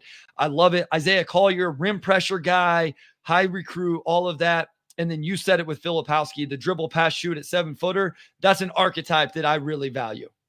Yeah, I think they have potential to be a lot of fun in the backcourt with Collier and Keontae George. Yeah. You could do some funky stuff there with guys who really what they want to do more than anything is attack. Yep. They want to get downhill. I think George a little more to score, Collier a little more to pass, but yeah, you can do some fun stuff there. There's part of me that wants to see Utah keep Markkanen, trade for some other guys, cash in a couple of these young guys in trades. There's also a part of me that says, which I know this is like, sometimes people accuse Sam of like, Sam just wants a team full of all like first and second year players. But there's a part of me that wants to see the Jazz go that way too. Like, let's just go with a bunch of young dudes and throw them out there and let it be chaos. I don't know, but I'll tell you, Danny Ainge, if he believes the right thing to do is bottom it out and try to go all in on a draft, next year's draft class, not a bad one not to bad. Go all in on. That's what we're going to finish off on just for a moment at the end. But we got last team to go. We're 2.5 hours plus in here. If you've been with us since minute one, shout it out in the chat so we can recognize you for hanging out with us here early on a Saturday morning. Bryce and I going deep. We've gone through every team except for the Washington Wizards, who came away with 3 first-round picks in this draft. Alex Sarr, the number one player on both of our personal boards. And I know you liked Bob Carrington. Yep. I'm curious, where were you at on Keyshawn George? But go ahead and let's start with, why was Sarr the number one guy in this class for you? Yeah, it's archetype for me. And I think Alex Sarr just has the potential to be a floor spacer eventually, a skilled big. Again, it's not realized. I completely understand. And I have said, if the skill level doesn't come, I'm a little worried about the offense because he's not your just unbelievably twitchy, big rim gravity, play finisher. And because of that, I think he does really need to develop the skill set to be that archetype, but then ground coverage, defensive impact, all of that stuff on the defensive end. I love it. Here's one of those things. I had a scout tell me, it's been over a year ago now. He said, Bryce, trust your eyes. Just trust your eyes. The first time I turned on the film of Alex Sarr way over 12 months ago, I just fell in love with this game. I was like, why are people not talking about this guy more? It's really impressive. So he essentially stayed at number one for me throughout the entire process. I get why people have more questions. I believe in the offensive upside more than others. I like Bub. I'm excited about this. This is a team that I am excited to watch with Bub, with Alex Sarr, with Bilal Coulibaly, Corey Kispert. I wish Denny was still there because it'd make it even more fun to watch. But I think these are two spots that the Wizards needed some guys, some young guys to come in at the quote unquote 5. And then Bub can play with ball in hand. He's one of these guys, might be the best pull-up shooter in the draft. He has real rim pressure concerns, Keith. That is definitely the question mark with Bub is, can he get to the rim? Can he get all the way there? Good size, good length, has to fill out his body. I think his defense was a little bit better throughout the season. So I think there's a chance for him to be good on that end also. I think with Carrington, my big question is, what is he are they going to try to make him a point guard? Sure. Is he going to be an off-ball guy? What is he going to be? I think at worst, he's a great third guard in a rotation with good players around him. So Brogdon, Jordan Poole, right now, those are probably going to be the guards. We'll see what happens with Tyus Jones. But yeah, Carrington, he's going to get his minutes. And here's the thing for Washington. You can afford to figure out what he is. You don't have to worry about it. I have nothing to add with Sarr minus. I do think he'll shoot it. I liked that he wasn't afraid to take threes. Yeah. Took a couple per game this year in Australia. So I'm kind of excited about that with him. Here's my thing, Kayshawn George. I'm sure you know this, but I want to throw this out there for people with him. He took 190 shots last year at Miami. 130 of them were three-pointers. Perfect. This is what you talked about it earlier. I like guys who know who they are. Kayshawn George knows I'm a shooter. I'm not going to go 3 and D yet. Sure. No, we'll that's see fair. about the D part. Yep. But he's a shooter. And we just got news the Celtics are picking up Sam Hauser's team option and looking to negotiate an extension with him because he's a shooter. Shooters get paid. They have roles in the NBA. I think Kayshawn George on a team that does not have a lot of knockdown, surefire shooting, I think this is a great pick for them. I think he's going to be terrific. Yeah, and he has a little bit of other skill and he's a shooter with size. I mean, he was 6'7" without shoes. His wingspan over 6'10" and a quarter or something like that. So he's a shooter with size that I also think can dribble and pass a little bit. It's just this nice intersection of all of those things. So people are gonna go, well, why aren't we just think it's a home run? There's real athleticism concerns. He is a little bit older compared to other freshmen. And you mentioned the defense. I think if he makes it defensively, it's because of that size, but he's going to have to make up for the lack of athleticism. So I was cool with it. They got the big man in Sarr. They got the backcourt guy in Bub. I think I would try him as a point guard early in his career and see how it goes.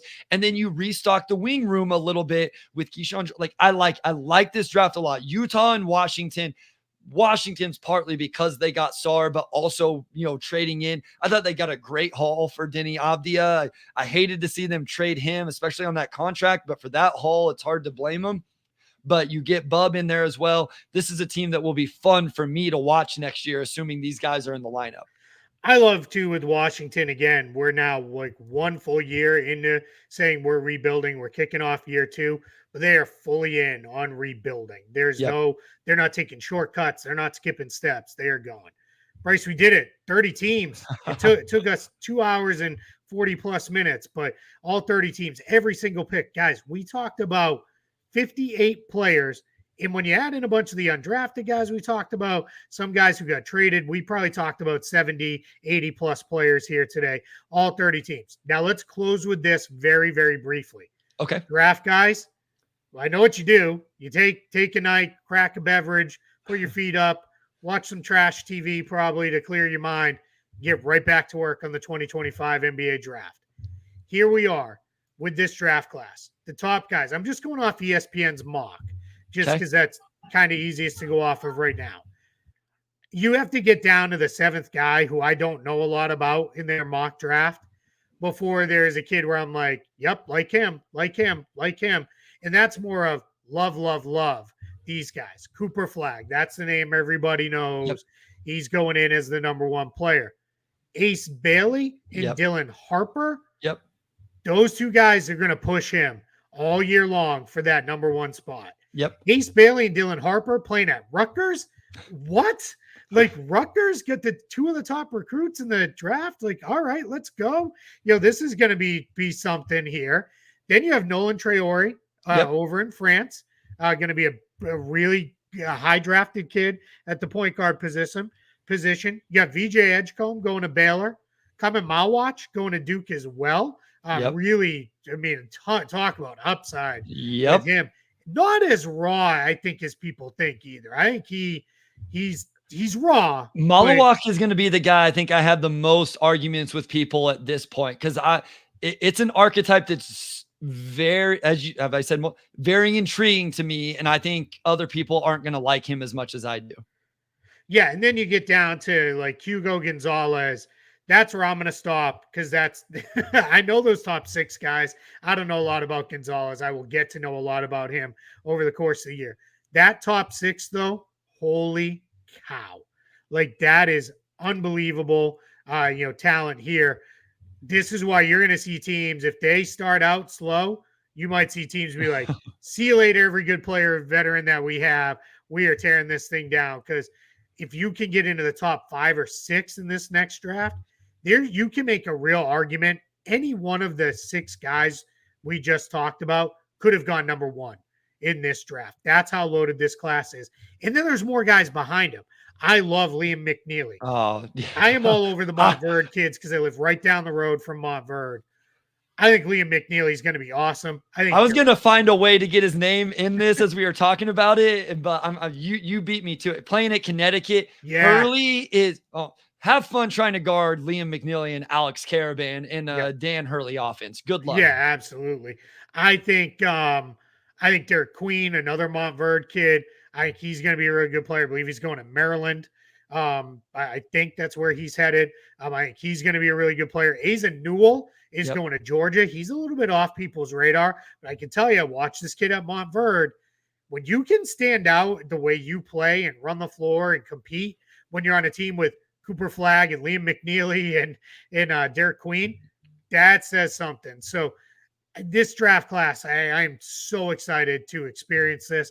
I'm glad a lot of these guys, a lot of the top guys right now are college players that are going to be in there. Like, this is super exciting to be in this one. I just wanted to spend a minute there talking about this is going to be great for the next year of this cycle, learning about all these kids. Let me throw a Kasparis Yakinchonis. I'm sure I'm not saying it right, but he's going to play for Illinois this year.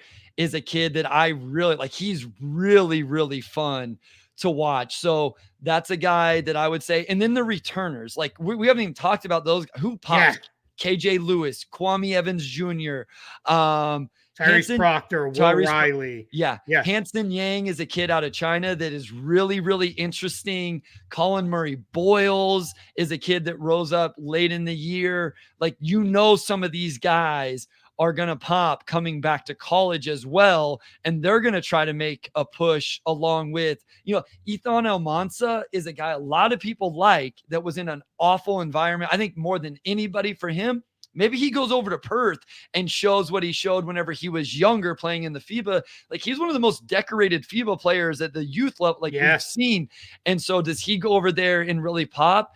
It's a very exciting class, and I think the buzz around it will start this class ended up having quite a bit of buzz, Keith. After the NBA season was kind of over, people got into it because there was so much mystery. This is one where people are going to be doing mocks and tuning into draft shows right at the start whenever the college basketball season and the NBL season starts. Yeah, everybody's going to be watching Duke and Rutgers. Somehow I don't still really fully get it, but great for Rutgers. That's good. They're going to be must-watch TV. I'm going to throw one more name because part of what the story was in this draft, we go back a year ago, everybody's like, yeah, Zach Edey's probably a second-round pick. Zach Edey played great, dominated, got himself into the first round.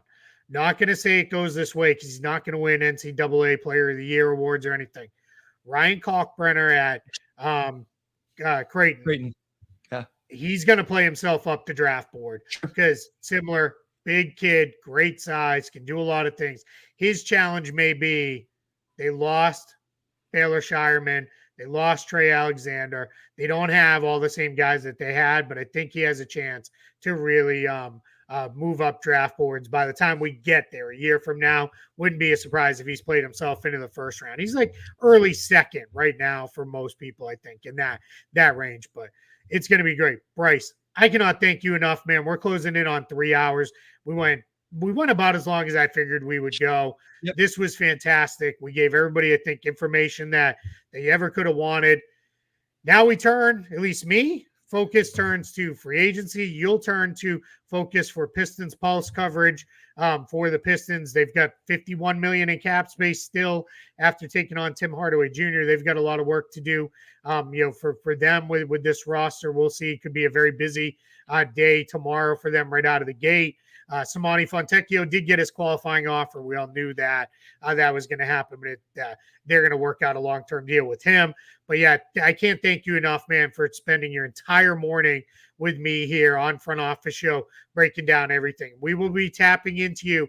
I think there's going to be a lot of interest in this upcoming draft, so we're going to be tapping into you regularly. Trevor and I will be for intel on the upcoming draft throughout the year. Awesome, man. I appreciate it. This is what I wanted to do in the morning. I know it would run long. My wife gets it. I told her now we can go. We still got the rest of our Saturday. You got to go to work. I'm sure Spot Track has a bunch of stuff needing updated now. And so I'm going to go spend the rest of the day probably sitting outside and watching the kids play and all of that. So it was a blast. I can never thank you guys enough for letting me be a part of this, joining in the Basketball Bulletin, all of that. And I'm excited to see you guys at Summer League here in a couple weeks. No. Yeah, no, man. Great work with everything. For everybody, I know there was a handful of people who said they were with us the whole way. I recognize the names. Wow. Thank you so much. You guys are amazing. That's Thanks for the support. Trevor and I will either record or go live a little later today to get through some option stuff, maybe some rumors that are out there with trades. He and I have not broken down the DeJounte Murray trade yet because it happened after we did our show yesterday. So we will do that later today. But thank you guys so much for hanging out. We'll see you here on NBA Front Office Show. If you didn't subscribe yet, go subscribe. Turn on your notifications. That's the best way to know when we go live here, because over the next, let's say 3, 4, 5 days, it's going to be a little all over the place for the two of us. What time we start shows, we might not be able to give you a lot of notice. So the best way, turn your notifications on. We'll see you then. Thanks, Bryce, again for hanging out with me this morning. Everybody else, thanks for being here. We'll see you next time on NBA Front Office Show.